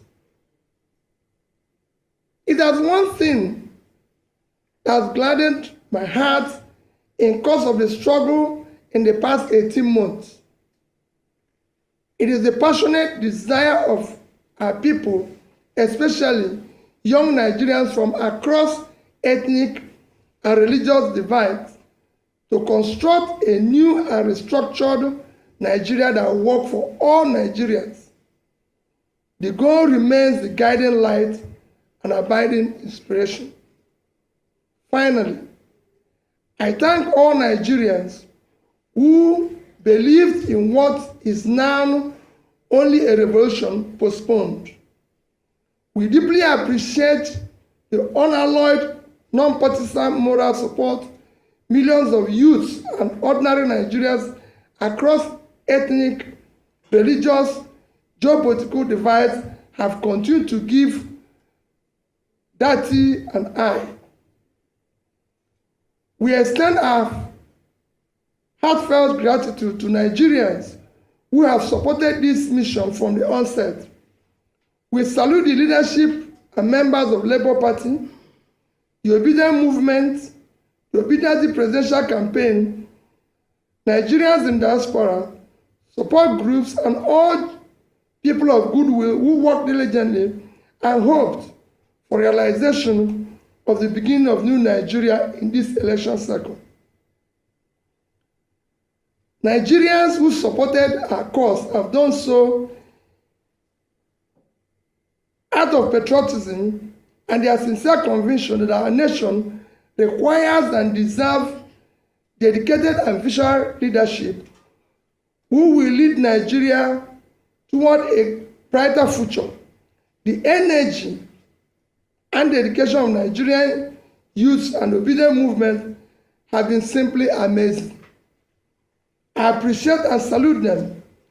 I want to assure them that this is not the end of our journey, but in fact, the beginning. Nigerians heard you. The world have taken note and will not forget easily. We shall endure, persist, until we reach our destination, because the new Nigeria is our destination. A destination is not an event. We thank in a special way our legal team. We also thank elder statesmen whose wise counsel were immeasurable. To them, we wish to state unequivocally that this judicial outcome, an obvious misinterpretation of substantial justice, has by no means foreclosed realization of a new Nigeria that is possible. On personal note, I take pride and express gratitude to those who share our vision, who have exhibited rare courage to challenge the nefarious system, the genuineness of individuals, identities, and their defining and qualifying particulars up to the highest extent allowed by law. Nigeria holds an obedient movement have been simply amazing. I appreciate and salute them. I want to assure them that this is not the end of our journey, but in fact, the beginning. Nigerians heard you. The world have taken note and will not forget easily. We shall endure, persist, until we reach our destination, because the new Nigeria is our destination. A destination is not an event. We thank in a special way our legal team. We also thank elder statesmen whose wise counsel were immeasurable. To them, we wish to state unequivocally that this judicial outcome, an obvious misinterpretation of substantial justice, has by no means foreclosed realization of a new Nigeria that is possible. On personal note, I take pride and express gratitude to those who share our vision, who have exhibited rare courage to challenge the nefarious system, the genuineness of individuals, identities, and their defining and qualifying particulars up to the highest extent allowed by law. Nigeria holds out hope of infinite possibilities leading to a desirable greatness. I remain consistent in my belief of a possibility of a new Nigeria built on character, competence, capacity, compassion, integrity, respect for the rule of law based on justice and fairness. God bless you all. God bless the Federal Republic of Nigeria. Thank you. Oh, wow. Thank you, Your Excellency. Please, That was the press conference. There'll be questions and answers also. Let's listen to the questions. Labour Party presidential candidate Peter Obi addresses the international media where he criticized the Supreme Court for affirming the victory of President Bola Ahmed Tinubu as the winner of the 2023 presidential election. He says the judgment is a breach of confidence that Nigerians have in the judiciary and an unnecessary show of force in enforcing illegality.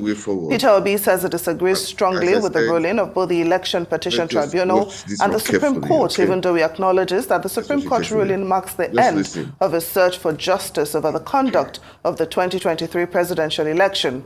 The Labour Party flag bearer also heaped criticism on INEC for failing to carry out its duties of conducting free and fair election. He, however, says his vision to unveil a new Nigeria that is productive, corruption-free, equitable and just remains intact. This, he believes, will be achieved by the Labour Party and the Obedient movement playing its role as a viable opposition party while calling for good governance, rule of law, offering checks and balances against the excesses of the present administration. Peter Obi ended his press conference by thanking all Nigerians who supported his candidacy, adding that the Supreme Court ruling only marks a revolution postponed as the struggle to build a new Nigeria continues.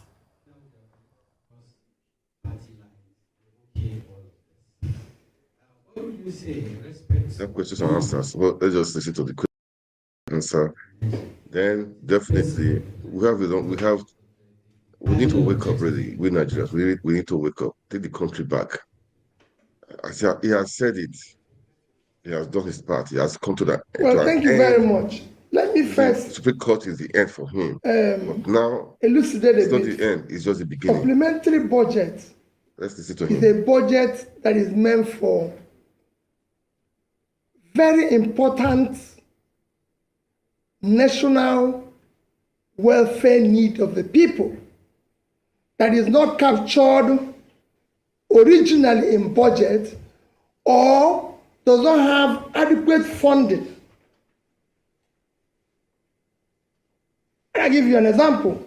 Nigeria today, we've read it in the past 1 week for United Nations World Food Organization that 26.5 million Nigerians will go hungry next year. This is an issue of national importance that we can go for supplementary budget. But we have a supplementary budget where we are mentioning issues of yachts, SUVs for First Lady's office, shows to the extent that its government is totally uncaring and we're in deep problem. It shouldn't be part of that. In fact, bringing in First Lady's office, which is not in our constitution, is even more troubling. All funds meant for First Lady's office should be allocated and addressed to dealing with the girl-child issue of education, to deal with the issue of education of the girl child in Nigeria. The First Lady is there to look after the husband and work with him and everything to ensure that everything works well. So for me, the other one you ask is the issue of SUV for National Assembly. Again, I can put it in the same basket that I put the earlier one. It's very troubling. The SUVs for both houses will cost in region of, I think it's in the region of about 60 billion, if I'm right. Nigeria today, our primary health care today is collapsed. Which consequently, Nigeria now have higher infant mortality than India, a country that is 7 times our population. For you now to use funds that is higher than the fund allocated to primary health care to buy a car for 400 people, it shows height of insensitivity. And we have a way we can buy a more competitive vehicle and everything for them, even from locally made. And most of them, sorry, even in the Senate, are people who already have cars. We don't really need to buy vehicles for them because some of them are my colleagues, ex-governors and everything. Do they need new cars again? It is time we must check and show responsibility to what is happening. People, Nigerians, are already scamping for food from waste bin, and we're doing this. It shouldn't be. And I can go further to give you an example of how I handled it even when I was governor. So it's not the first time. When I became governor, I found out that the justices of High Court don't have cars in Anambra State. The permanent secretaries don't have cars. And when I became governor, they ordered for me 2 bulletproof vehicles. And I said no.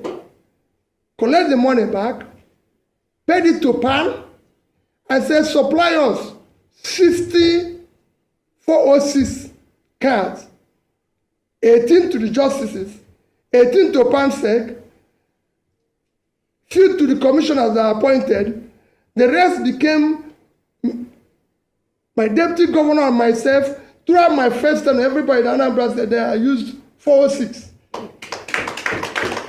Nobody, but it was meant for 2 bulletproof cars, the money we used to buy these cars, and nobody killed us in that 4 years. So it is time for us to use money very judiciously. Thank you. My name is Georgina from Radio Nigeria. Now that the Apex Court have passed the final verdict, how do we build a nation to avert these court cases in subsequent elections?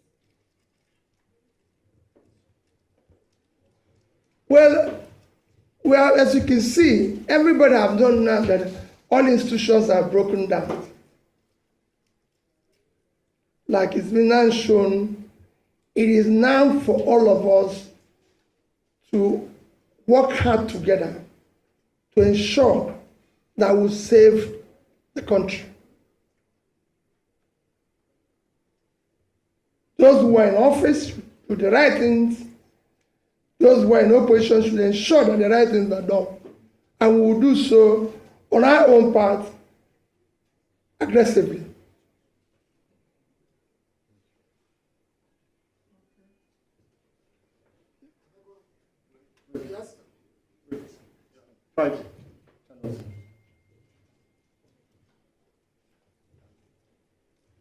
Excellency, my name is Friday. I work for Channels TV. I'd like to ask you, sir, the presidential candidate of the People's Democratic Party, when they also briefed on this same topic, the Supreme Court judgment, he made some recommendations. One of the recommendations that I can remember vividly now is this recommendation for a single term of 6 years on a reputational basis, reputational presidency. What's your view on that? And I just want to take you quickly on the issue that my colleague from Daily Trust raised, the issue of cars for people in the National Assembly. It is true that your party is in opposition now, since by virtue of the judgment of the Supreme Court. But you have your members of your party who are in the Senate, thank God we have one of them here. We also have some of them also in the House of Representatives. They are beneficiaries of this. So to what extent are you going to engage with them? And of course, those lawmakers at the state level, so that they will stand different from other lawmakers in these parties that seem to be doing things contrary to your vision.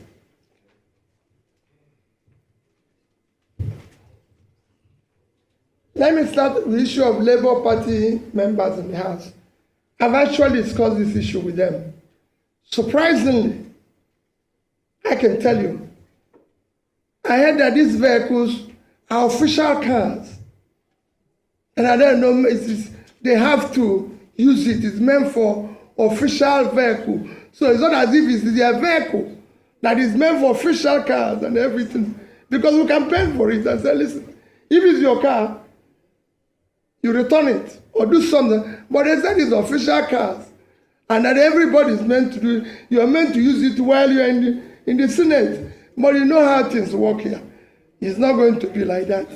But, so, what I say people is that it won't be if Labour, if we were in office, nobody would have contemplated such. And that's where we want to go from. Because it is not enough to do the wrong thing and then start correcting it, but it shouldn't even be. Just like people are saying, oh, maybe the issue of years have withdrawn, or this one, it shouldn't even be mentioned in the first place, because it touches the sensibilities of people to do that. On issue of the single tenor, we campaigned vigorously on issue of restructure and reform. So that is clear. And that would have included so many amendments to make this constitution be a workable and functional constitution that will be productive for Nigeria. Including in that would have been issue of single tenor. I thank Vice President Atiku Abubakar for his position and his commitment to ensure that things work better going forward in Nigeria. But I disagree slightly. I will go for 5-year tenure, which will go for 30 years, rotational, or 5-year tenure. And I'll still campaign for one thing. If we cannot go back to issue of parliamentary democracy, we must have a quasi system that will allow our leaders elected, whether prime minister or president, to be able to be part of the legislation, especially to answer questions, maybe presidential question time or prime minister question time, instead of hiring surrogates and people who are not elected, who have nothing to be canvassing and telling us stories. We want to hear from the people we elected now. And that is critical. It's very important. We cannot continue with this way where we are now, where people have outsourced leadership.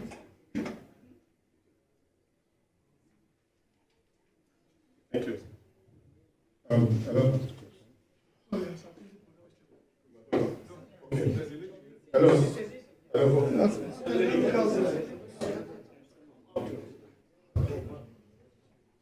Good afternoon, Your Excellency. I realize my name and I report for currently, general election. There were calls for you and the presidential candidate of the People's Democratic Party to come together and unite to fight the APC government. And after the elections, people were still saying that if you had obeyed such calls, that we would have been having a different story. Do you regret not, answering those calls? And do we see you, collapsing your structure to have this kind of a thing in the future? Thank you. Thank you. We don't regret anything we did. We came out and campaigned on a new Nigeria. No other party did. And our position remain consistent. We're consistently consistent on that. On a new Nigeria. A Nigeria where things will be done properly. So we're not regretting anything. We don't know who knows tomorrow. If you can predict tomorrow, I don't think you'll be here. We can't predict tomorrow, but I'm telling you where we are. Our commitment is on a new Nigeria, and we remain committed to it.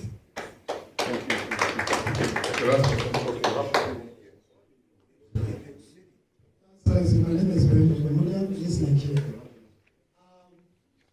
To make an assumption to being a strong opposition to this ruling government, the charity begins on two. First and foremost, I know that there's crisis in Labour Party. Even the German state, there's crisis in Edo.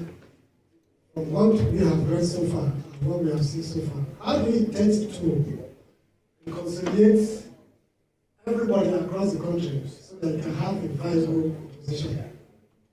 Okay. I hope this is the last, is that the last one? Yeah, the last one. The last one from the last one from the air.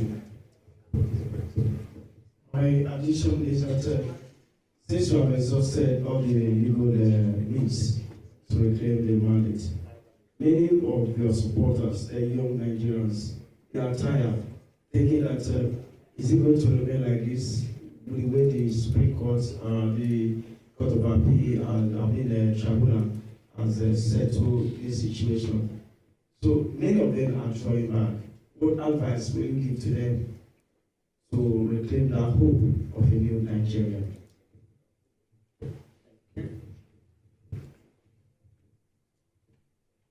Well, thank you very much. That's what we just said. For us, it's a destination. We're committed to where we're going, and nothing will stop that. That is our commitment. And the question before that, where is the man who asked the question before that? On issue of our party. The leadership of our party is not in question. Like it is in every system, especially these are the troubling things that is happening in Nigeria, where people are trying to bring in divisions in other people's houses. The Supreme Court has said those who are leadership of our party, and it's not based on judgment that is purchased or manipulated. It is based on the rule of law. That is this. This is what it is. And that will follow, and that will respect. And I assure you that in coming months, we will make the party stronger. We will build it. Those young people he's mentioned that are virtually tired and we'll re-energize them. We'll make sure that they walk down the road. We'll make sure that we carry them along to our destination. We are committed to it. Labour Party, the obedient movement, everybody will come out of this stronger, better, more committed to a new Nigeria. Thank you. Thank you. Thank you very much, distinguished ladies and gentlemen, for your patience. Thank you.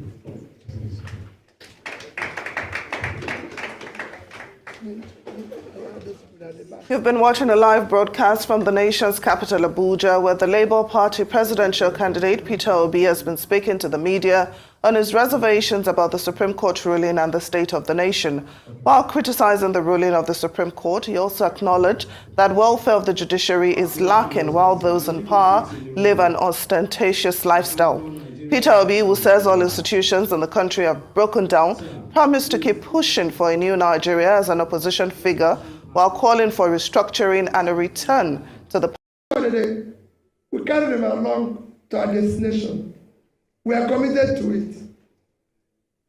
Labour Party, the obedient movement, everybody will come out of this stronger, better, more committed to a new Nigeria. Thank you. Thank you. Thank you very much, distinguished ladies and gentlemen, for your patience. Thank you.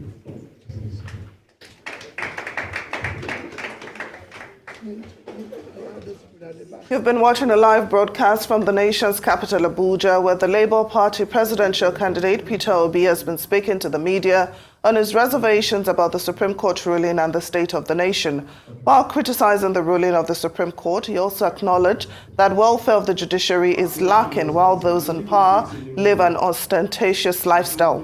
Peter Obi, who says all institutions in the country have broken down, promised to keep pushing for a new Nigeria as an opposition figure, while calling for restructuring and a return to the parliamentary system of government. Yeah, man, that was today press conference. His Excellency Peter Obi, and we all heard him. Okay, on this evening, the verse, I mean that he had a real interview with Arise TV. I love that he says this as it is. No holding back. As it is. Look, Nigeria, Nigeria, the ball is in our court. The ball is in our court. We have to take it back. Nigeria is now or never. I love that song by Sono Koso. Nigeria is now or never. Whether we lose it, whether we win it, or we lose it forever. Either we lose it, either we win it, or we lose it forever.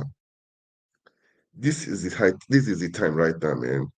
Yes, Supreme Court has failed the people woefully. They used to say Supreme Court is the highest, is the house hope of the common man. But man, it's just they frustrate the common man. That is the truth. And we are Nigerians, I don't really get it. Seriously. They don't, they don't, they don't, they are used to bearing suffering. Not for how long, man. For how long we continue to live like that? Enough is enough. We have to take Nigeria back. I will play the interview of Amentati with Arise TV this evening. He has said it that the power belongs to the people. It's now left for the people. It's now left for the people. Guys, let's help our country. Let's help our people. Let's help the people that are defenseless. We have the nation is over 200 million in population. Not just the few rascals that are doing as they are doing what they like, and it's just is those in diaspora, we are in diaspora, we think it is not, most of us think it's not really our business. But man, it's our business. And those people on ground in Nigeria, we really need to sit up and we need to do something, man. Uh, People are suffering. If you don't care about people, care about your country, care about your clan, your village, you just care because it's just so it's a pity. It's just a pity that uh, uh, uh, uh, uh, people are just managing, living with no hope.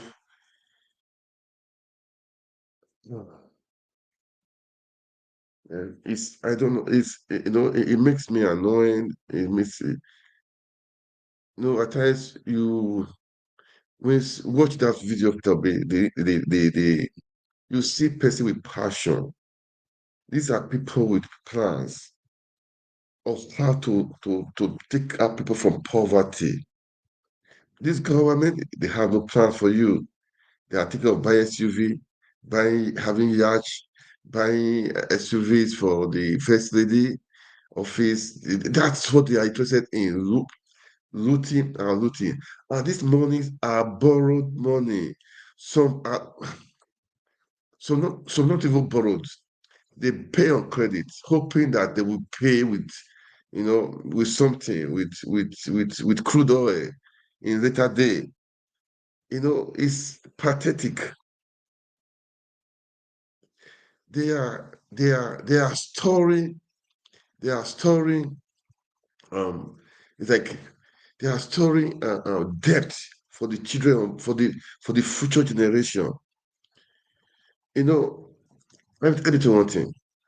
They say the youth owes tomorrow, or the youth are the death of tomorrow. No, it's not tomorrow. The youth are the death of now. We want it now. Look, these guys have been in power. They've been there for the past four. If you look at all of them, they've been in Senate, from Senate to governor, governor to Senate. They've been there in Senate. Then from there to minister, they've been there for good years. So where would the youth now enter?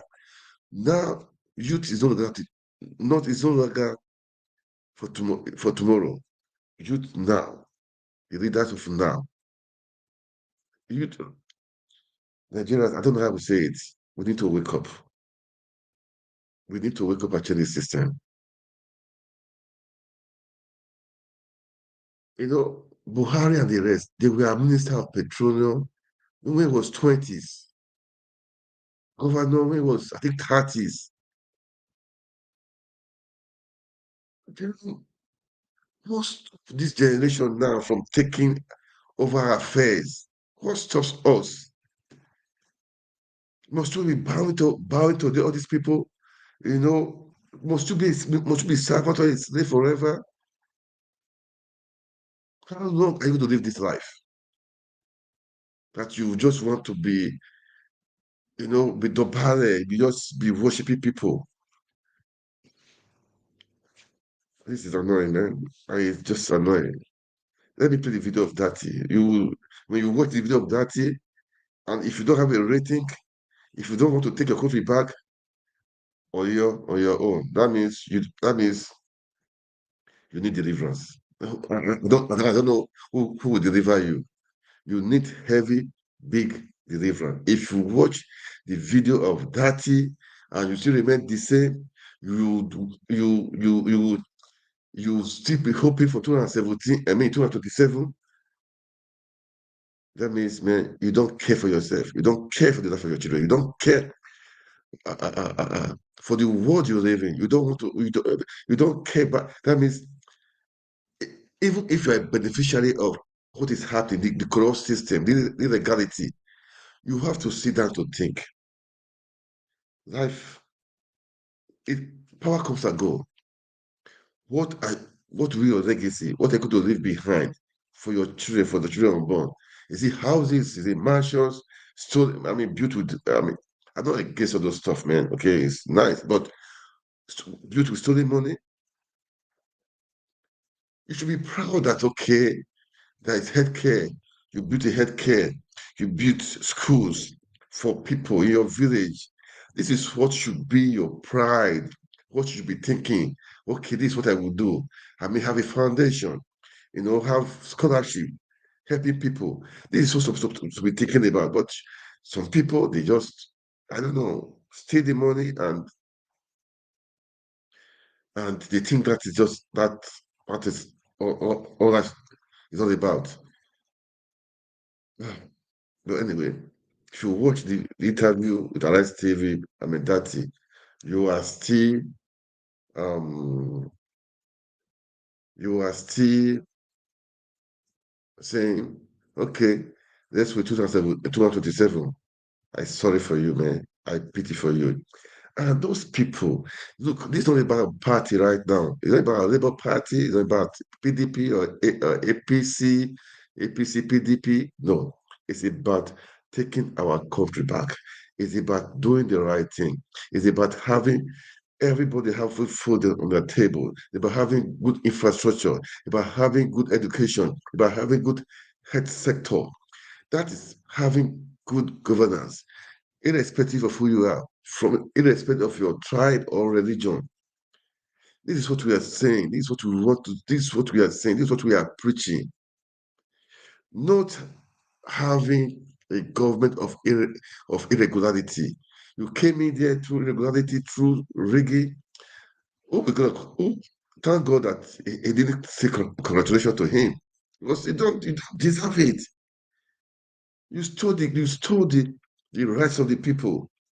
You stole the rights of the people, so you don't deserve to be congratulated. And if he had done that, well, thank God he didn't do that. Thank God he didn't do that. And man, at times I sit down trying to, I just wish people really understand what's happening. This, all these politicians, they don't have the interest of the people at heart. People are dying, people are suffering, school fees are being hacked up. People are suffering. They are taking of they are ordering SUVs costing billions of naira. People are suffering. They are thinking of going on going the waterways with yacht. People are suffering. They are thinking of first lady stuff, SUVs and the rest. Okay, okay. Please let me know what do you think? What is the next step? Because you will listen to Peter to Dati. He has said it. Peter Obi and him, they've come to the end of the road as per Supreme Court is highest of the of the land. But the people has the final say. What does that mean? I'm going to play the video. We're going to watch it. After watching it, if you are still like this, you don't want to take your country back, you don't want to do the needful, it will just be it. I mean, it it's gonna be a pity. I mean, is it? That means I would say a sorry state. When you are in a sorry state, that means man, is just um pathetic. Pathetic, man.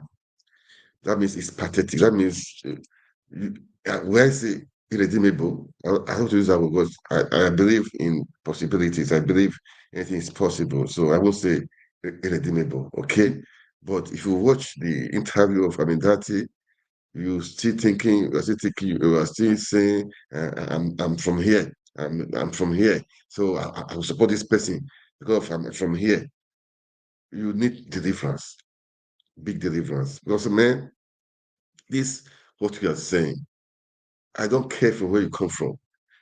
If you can fix the country, when you come in legally, legitimately, fix the country. I don't care where you come from, man. I don't really care. That is the truth. How the people at heart, man with integrity, man with vision, man that is ready to deliver, man with selfless service. That's what we are taking. That's what we are taking. That's what we are saying. That is why the Dirty and Peter Obi, the tag team was suit for Nigeria. Was suit for Nigeria. And I thank God for all the youth, all the obedience, how they came out to vote. Despite the threat, despite what happened, they came out. But the bar system, the system of criminality disappointed them, disappointed the youth. Now they go back to that share. Guys, we need to wake up. Don't go back to your share. You are a winner. Winners don't quit. Winners don't quit, and quitters don't win. You are a winner. Don't quit. Don't quit. Now is the time. Now is the time we take the country back. Now is the time, man. And Nigeria is blessed. We are so blessed. Really blessed, man. Blessed. Naturally, human resources abound everywhere in all sectors. So nothing will can hold our country back. Nothing can stop us. Let's listen to Tati is interview with Arise TV this night after the World Press Conference. So we had the interview with uh, with Arise TV. Okay, so let's listen to him. As I said, if you listen to him and oh God, taking our country back, making Nigeria work again. That is the thing. All right, guys, let's listen. But as you watch, please kindly like, share, make comments. What do you think, man? What do you think? That's what I say. What do you think? What do you think we are going to do? I'm not against anybody, man, but I believe in doing things. Have I mean, um, doing things according to how it's supposed to be constitutionally. Okay, no regulation, no killings, no no using of MC Romo and his cause and the rest of regulation to threaten people. We don't do that. We don't do that. Let's play this video, guys. Please, like the video, share, and make comments, all right? Let's watch.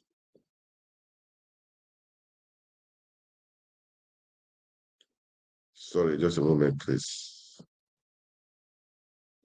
Now, a fairly determined speech there by Peter Obi today. What was the point of it?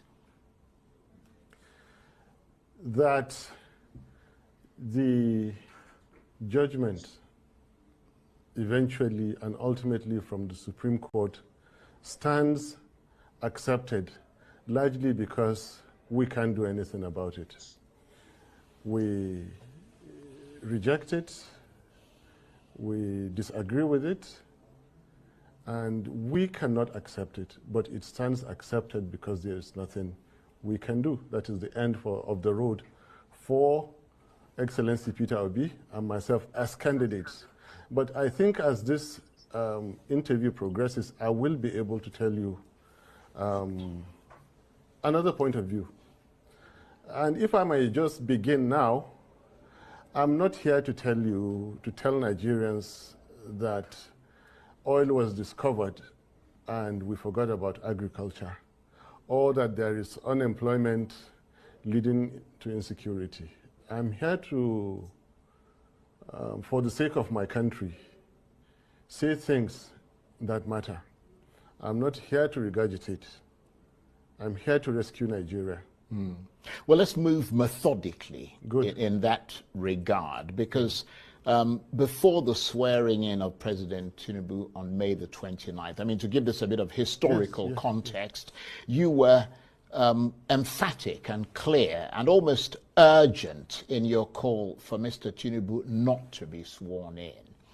What were your fears and concerns? Because he's obviously been sworn in and the world hasn't come to an end, has it? Nigeria may come to an end if the world doesn't come to an end. But very valid question.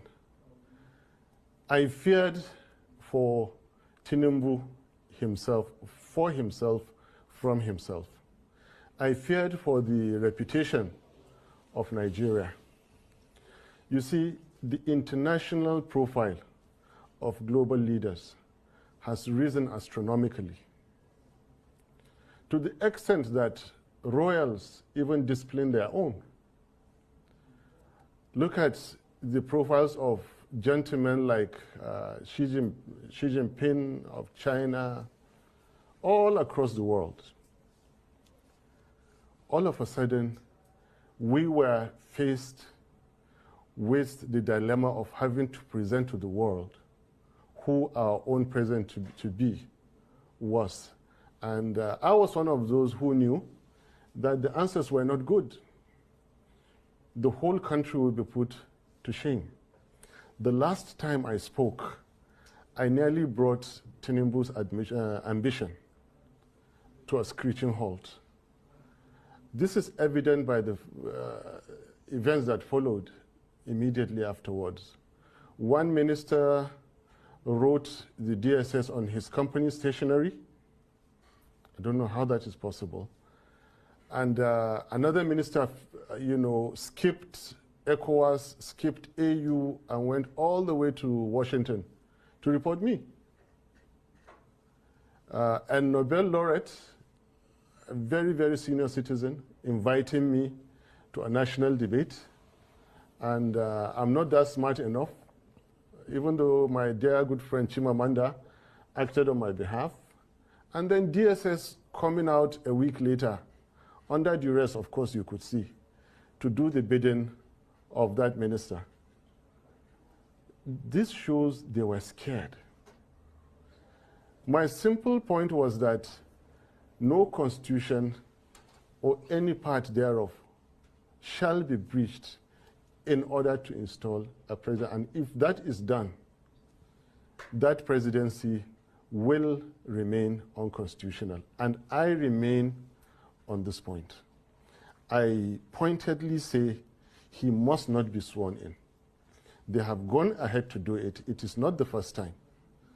Out of 16 heads of state stroke presidents of Nigeria, 9 were not elected. 7 were, out of that 7, 1 still part thereof shall be breached in order to install a president. And if that is done, that presidency will remain unconstitutional. And I remain on this point. I pointedly say he must not be sworn in. They have gone ahead to do it. It is not the first time. Out of 16 heads of state stroke presidents of Nigeria, 9 were not elected. 7 were, out of that 7, 1 still remains challenged, Alhaji Tinubu. Challenged. And that is because of the constitutional breach. Now, my attitude from day one was that, based on experiences, let's forget anything electoral. I know the system deeply. My boss, Obi, knows the system deeply. Let's go for the constitutional point. Yes, of course, there is that issue of the forfeiture. There is the forgery. But the clearest one we could get was on the FCT point. Now, get that FCT point, get him not sworn in. There are at least 2 other constitutional channels while sustaining democracy that we could have followed, but they wouldn't. Right. Well, in that regard, it must have been another aftershock for you then, because both the Election Petitions Tribunal and the Supreme Court have affirmed President Tinubu's victory. I wonder to what extent that has left you personally, politically shaken and unsure of the ground. Point of correction. You're talking about. Point of correction. And this is where I respectfully differ. And it is within my fundamental human rights and constitutional rights to differ. The petition court and the Supreme Court, please quote me on this, did not actually affirm the success of Tinubu's presidency. They upheld the unconstitutionality of that election. And they are happy for it to remain so. And they have the power. Nobody can do anything about it. That is why we said it is an unreasonable show of force. If there was something we could do, we would stop it. But we are law-abiding citizens. That is why I'm here sitting with you today and still complaining. I was not shaken one bit. I will never be shaken by certificate forgery, by forfeited money over narcotics. I will never be shaken by IREV switched off in the middle of the game when they saw us winning. Labour Party won 2023 presidential elections. No doubt about it. They are cheats, they are bullies, and they have taken full advantage of the situation in Nigeria. When you ask me what is the situation in Nigeria, I will go ahead and tell you some fundamental things that say why we are in this situation today. Right. Can I go ahead? Yeah, but let me ask you this, though, Yes. because you're making the point, the points you're making, obviously, as you said, that it's your right to air your sort of Yes. assessment. But we are now unquestionably in the Tinubu era, and he's clearly made some bold moves since he was sworn in on May the 29th. What do you think his presidency has delivered so far? Disaster. There is nothing bold or special about making appointments. Anybody can make appointments. Any right-thinking businessman, like this guy. any Say public disaster. servant can make appointments. There is nothing. People jump over you, pay money, buy appointments. Most of the appointments you see are Well, that's paid an for. allegation we can't substantiate, of course. Anyway, what I'm saying, there is nothing about making appointments.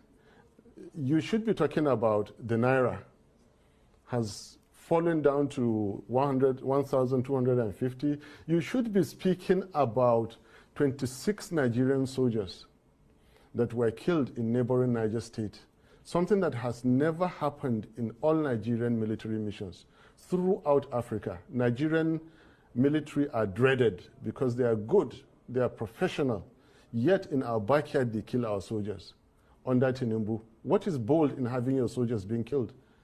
To rub it in, they followed with killing another 8 soldiers.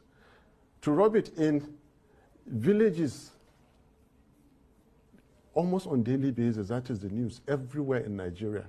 This man has delivered nothing and is poised to deliver nothing. Well, they have not moved an inch Nigeria from consumption and waste to production, and they will not do it. They will not stop the killings and start the healing. Well, they will not stop the stealing and start the keeping. And they will not stop slide of Nigeria, and they cannot start the climb. Well, I mean, the international community, certainly some in the international community, would beg to differ with your assessment, because I wonder what your reaction is to the latest Fitch international ratings agency, which is hugely respected across the world, and that is the front page of this day newspaper today. Fitch has rated Nigeria's credit worthiness as stable.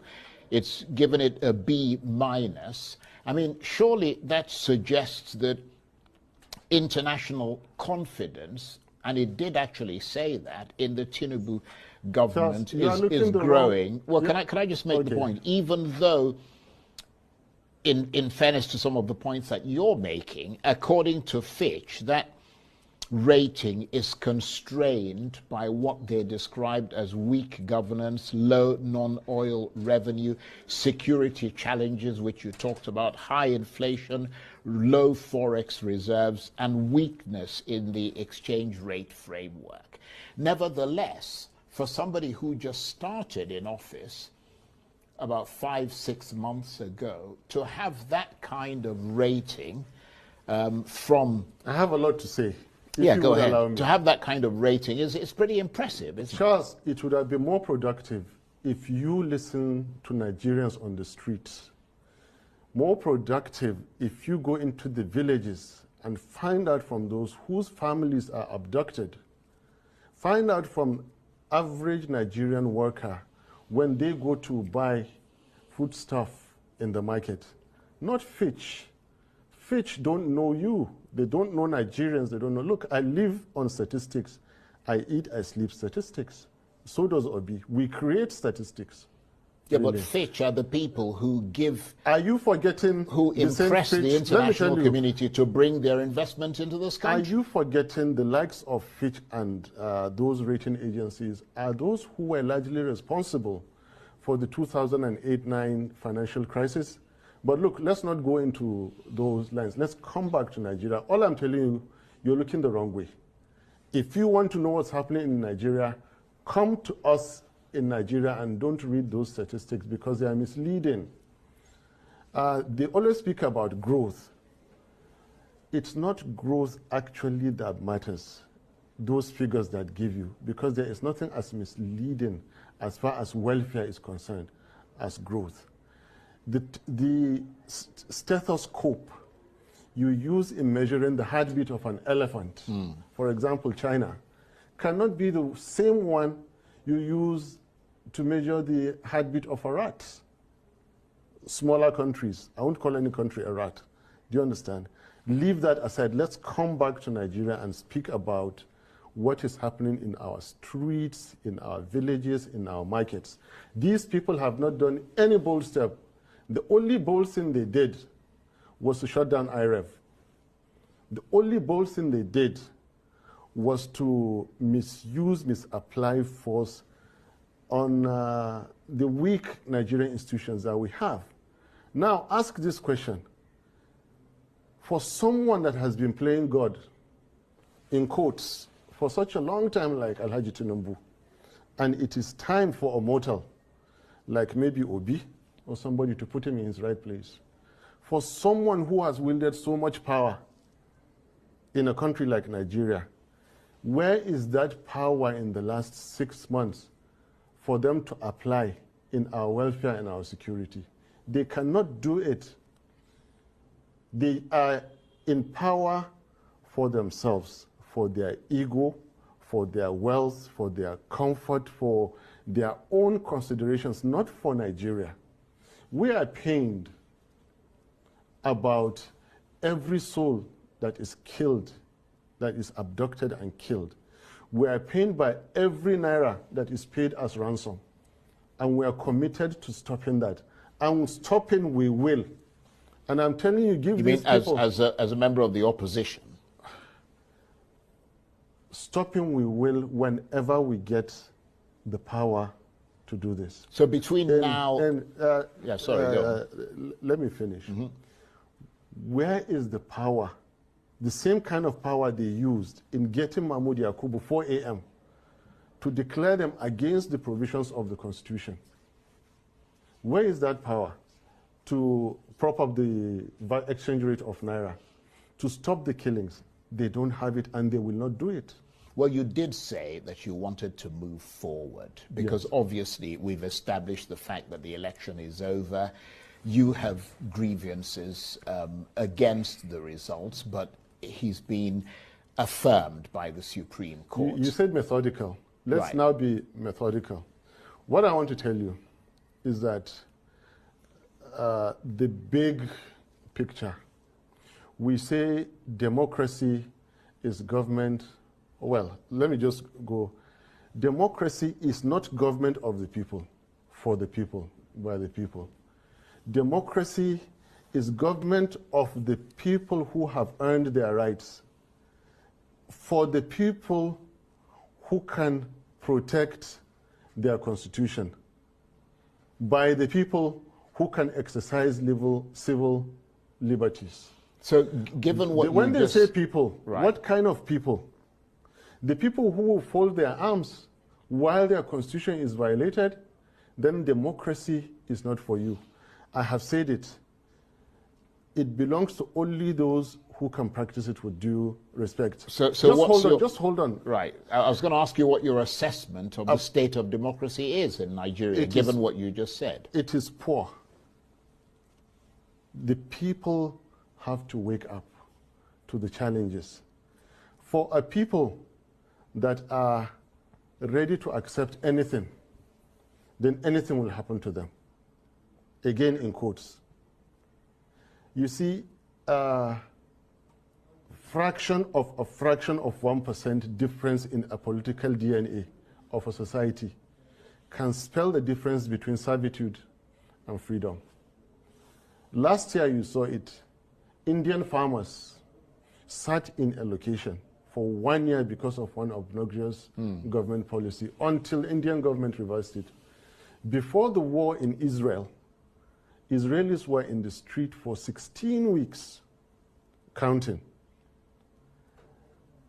You can count so many other countries.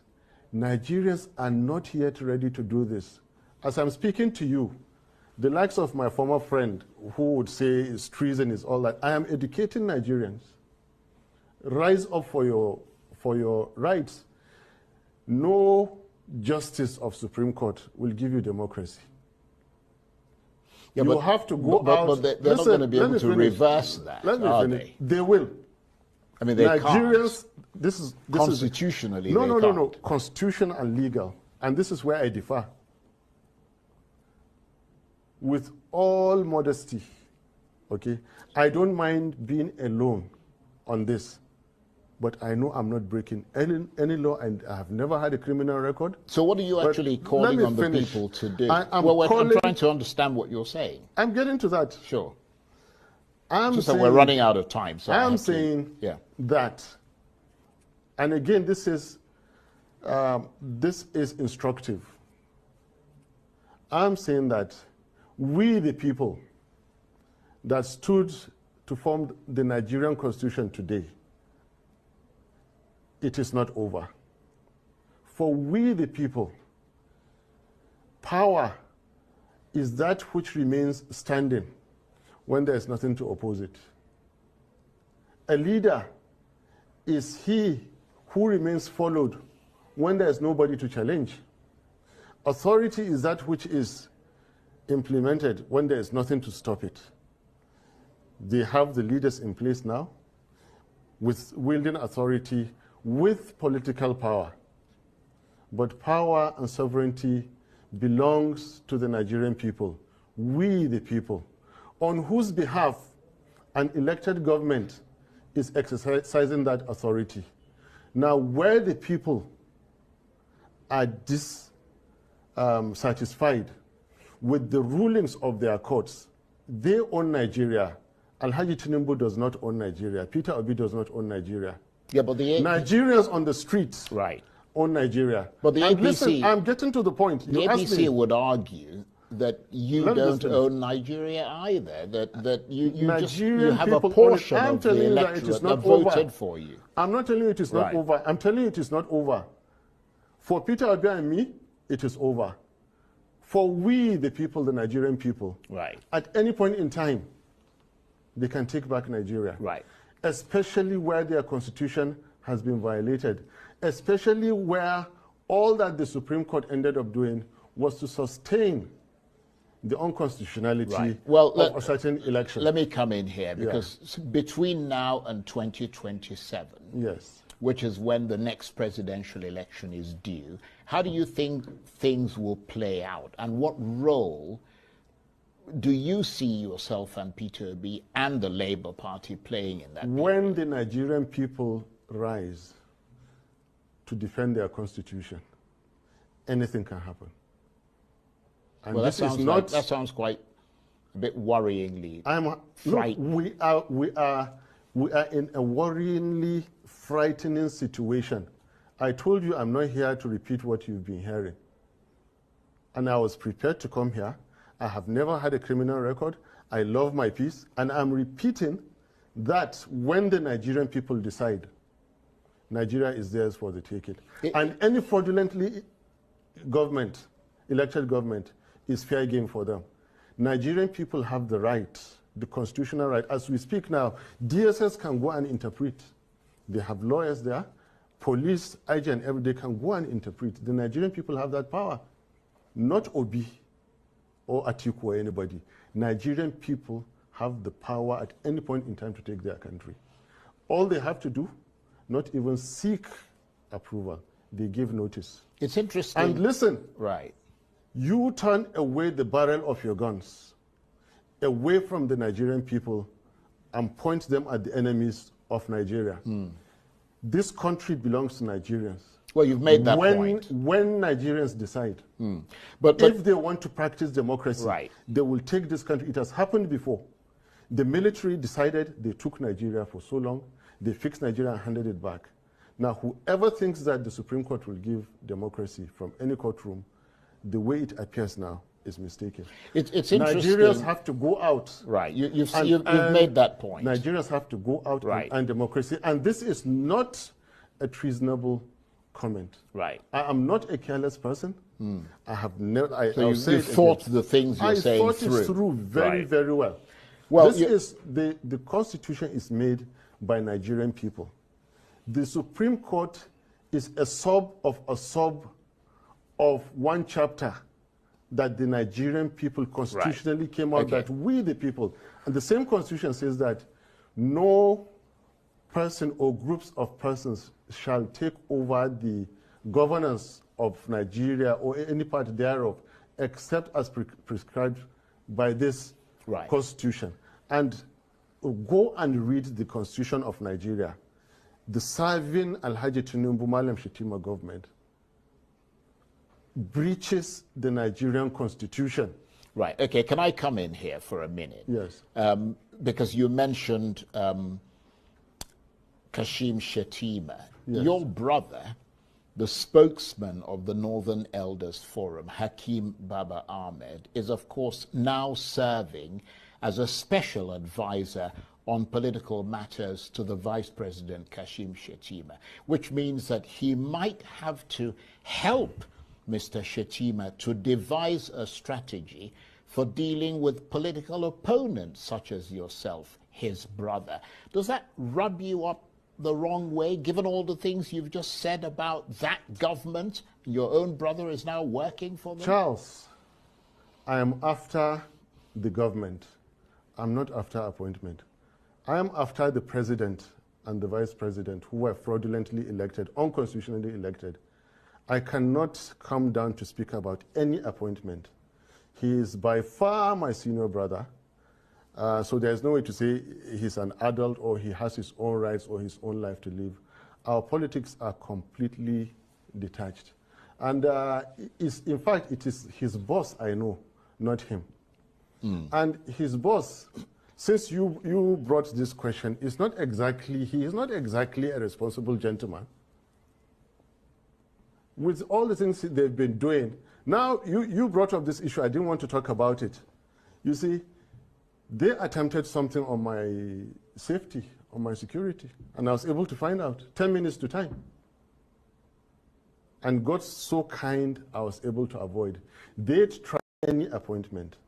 He is by far my senior brother, so there's no way to say he's an adult or he has his own rights or his own life to live. Our politics are completely detached. And in fact, it is his boss I know, not him. And his boss, since you brought this question, he is not exactly a responsible gentleman.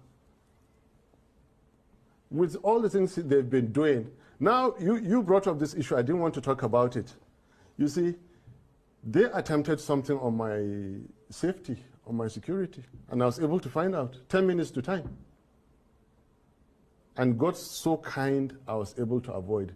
They'd tried to get me into one of those yellow houses down the road, get people to come and arrest me there, and use that to rig the judgment.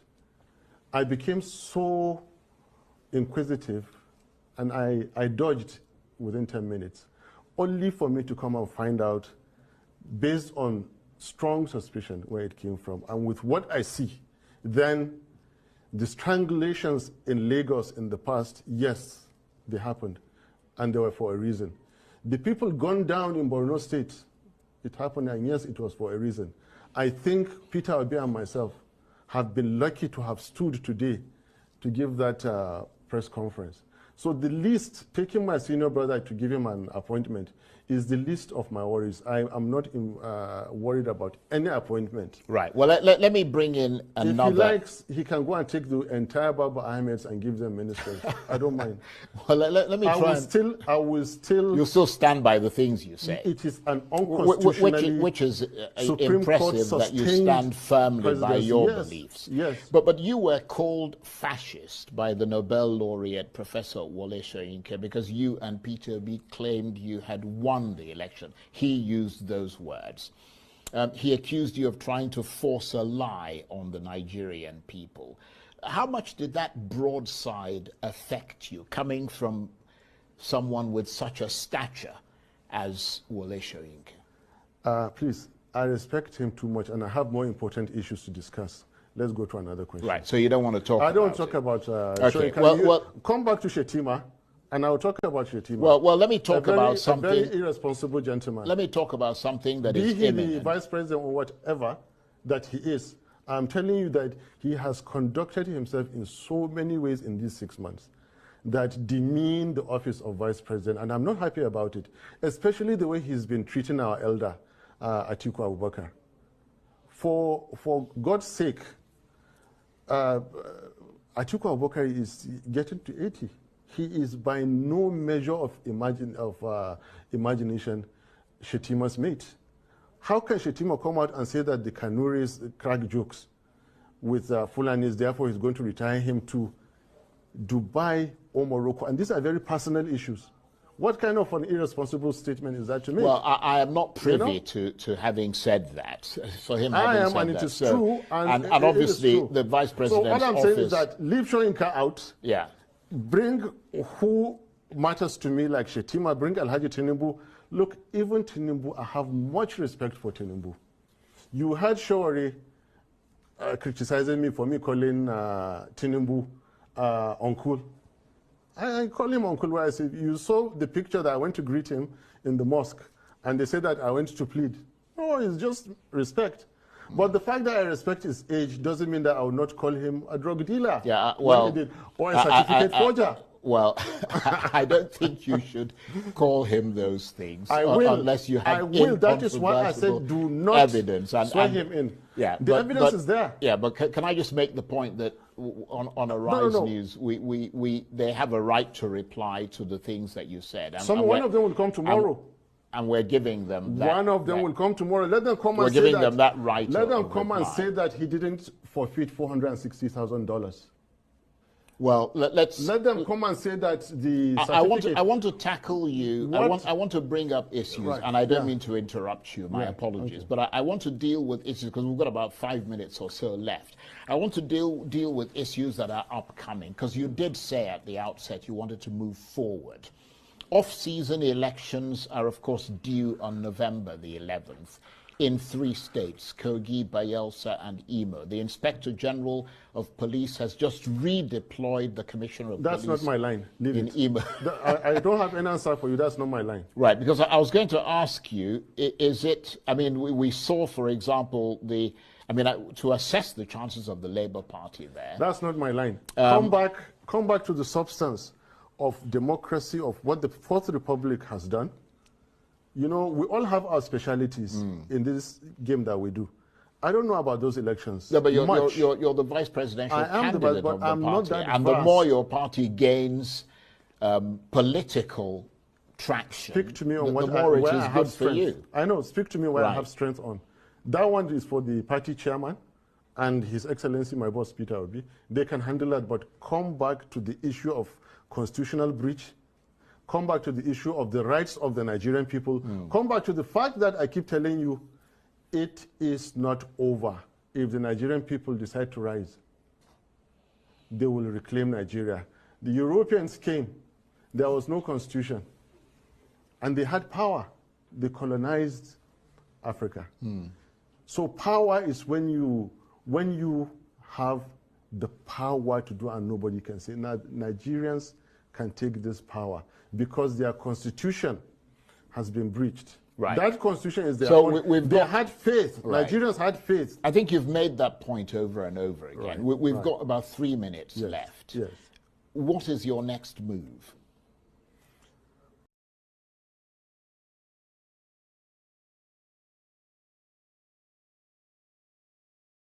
Wow. Wow. That was the interview today.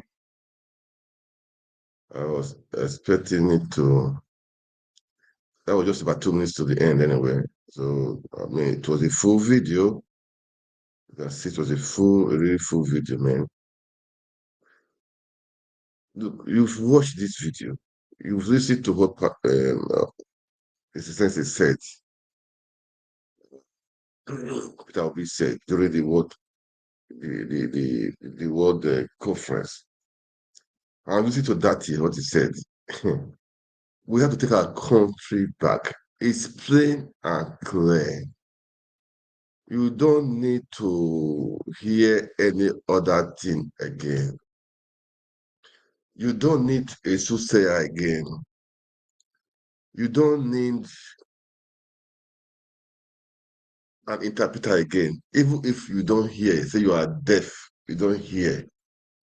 This one, definitely you will hear it. The power belongs to the people. The people have to take it back. The people got to take it back. Look, man, he has spit it out. He has said it all. I don't know what you guys want to hear again.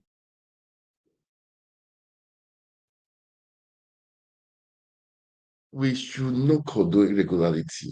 For how long should we be living like that? We should not condone illegality. Nigeria is blessed. Nigeria is blessed. Nigeria is blessed. He has said it. No censorship. He has said it plain and clear. Supreme Court has failed the people. Number one, INEC failed the people. From there, speak of faith people. Now, Nigeria, the power belongs to you. The people owns the power. They have the right to take anything back they want to take back. That's what I have to say. You've heard me. I will make this rebroadcast again. I'm going to do it, this rebroadcast. I want it to sink to everybody's ear. First of all, I played the President Obi's press conference. The press conference, you heard it, what he said. After that, I played Dati. Dati, you heard what he said. Nigerians are used to bearing, suffering, complaining in silence. Complain out. Complain out. Stop complaining inside. Stop killing yourself. Stop. People are jumping into the lagoon. People are hanging themselves. People are suffering. School fees are being hiked. And meanwhile, the salary is the same. The jobs for people, they are silent. People are stealing money. They are buying SUV. They are talking of yacht. They are talking of first lady SUVs. They are talking of of senators and reps having SUVs for what? Yes, they say it's official car. Look, we have to fix the people first. The people are suffering. Healthcare is poor. Education. Oh, I saw a video. Oh God. Public school. Public school. No roof, nothing. I never really know it's been like this, really. That that was a school, one of the best schools in that one of the best schools in that state. Last time they told me that the school they don't have teachers. I think they said they had just few teachers. I said, "Are you serious?" Class one, those days class one. That time, okay, they have class one to class five. Before the JSS stuff and SS stuff, we used to have maybe one to E or to F, then two to E or F. We class different teachers. Now they don't have that. One guy will be teaching physics, teaching chemistry, teaching mathematics. I said, are you serious? I was just thinking, I said, this can't be true. And this is one of the schools one of the best schools there. So I don't wonder those other schools, what would be right now the outcome right now? I just wonder now. And these people, they don't care. This is that they don't care. They allow the private institutions to take over everywhere. I'm not against that, man, which is very good to supplement their education. But the school fees for the people that don't have the money, how can they pay it?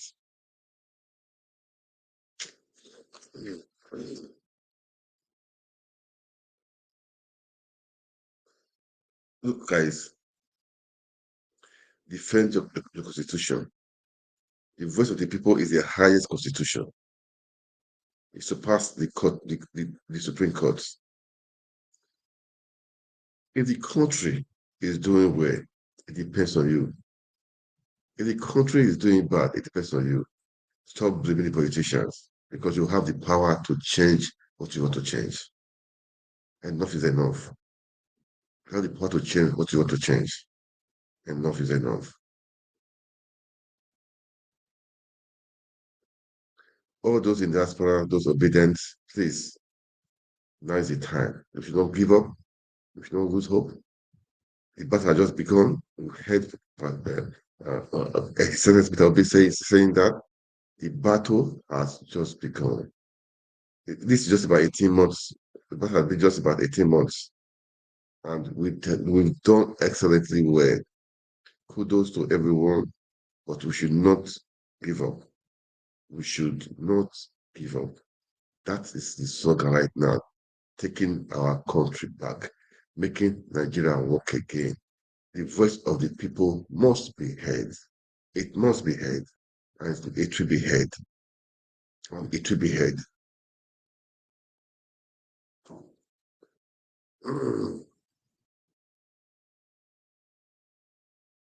Well,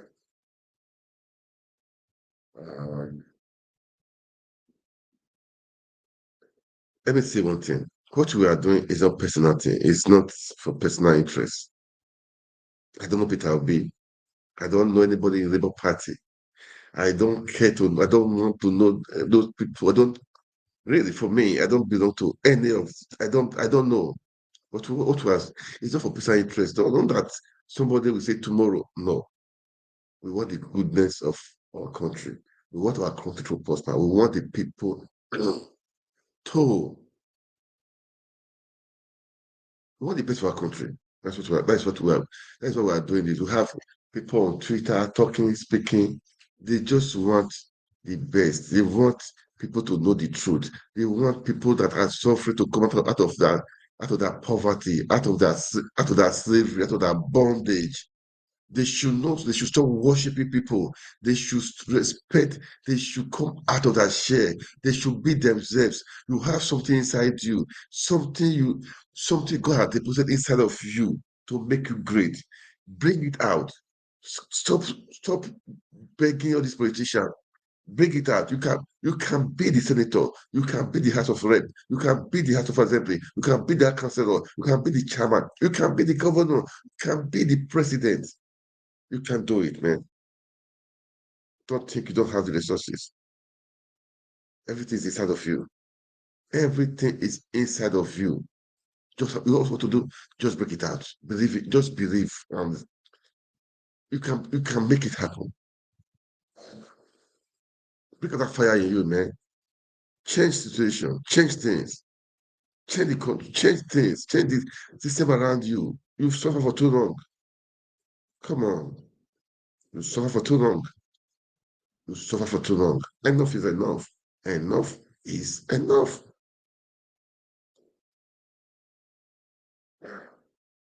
According to that senator, you don't be lying. If you talk, you die. If you don't talk, you die. So just talk. Talk. Quiet, you are dying, you are killing yourself, jump into the lagoon.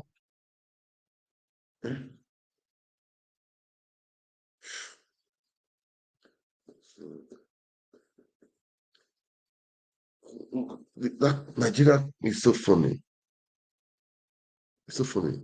Okay, now, last time in Enugu State, the court declared that Peter Umba had no case to answer, that is free, no shaking, all the petition against him. I mean, he holds no water. NYC came out to say that what the guy presented is forged. It's not from the they came out to say it, to give the evidence that thing did not cause. It's not from them that the guy forged it. Today, the court has ruled. Oh God. Nigeria is a comedy. Nigeria, court has ruled that court has disagreed that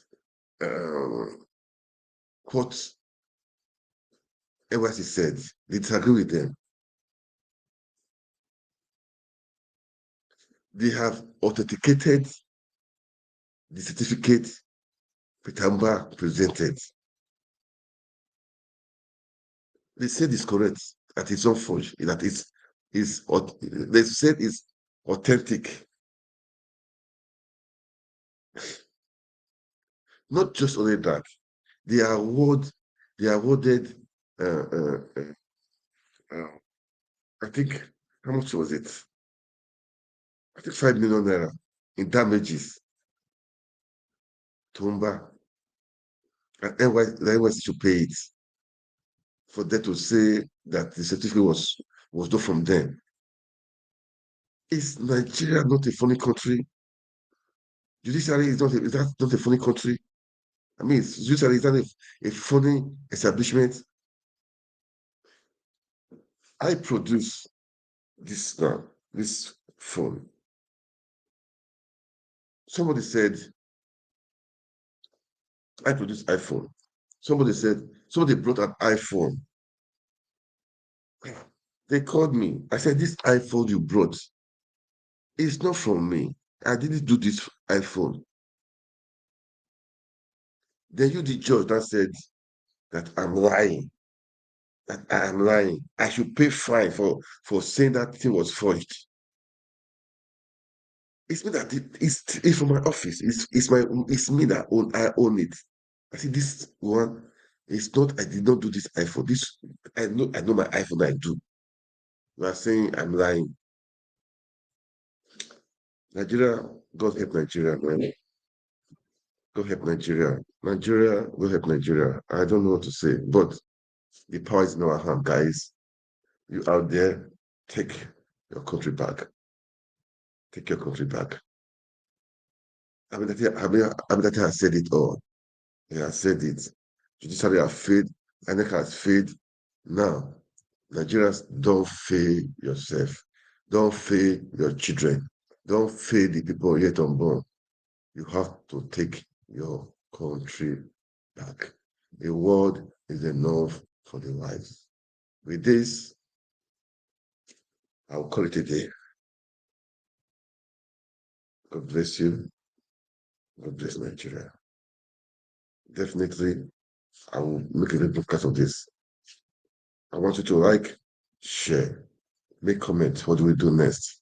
What is the next step? What do we do next? We have to take our country back. They have said it all. They have legally they have come to the climax. Supreme Court has ruled. We don't trust. They failed. They have failed. They have failed. But the power belongs to the people. It's in the Constitution. The power belongs to the people. What are you going to do? What? Make a comment, okay? I want to see comments. I want to see comments before tomorrow evening. I want to see a lot of comments. What are we going to do? What do you think you can do? That is it. Make the comments and let's make it work. We have to make it work. All right. All right, guys. I will go right now. So that's it for today. God bless you. God bless Nigeria.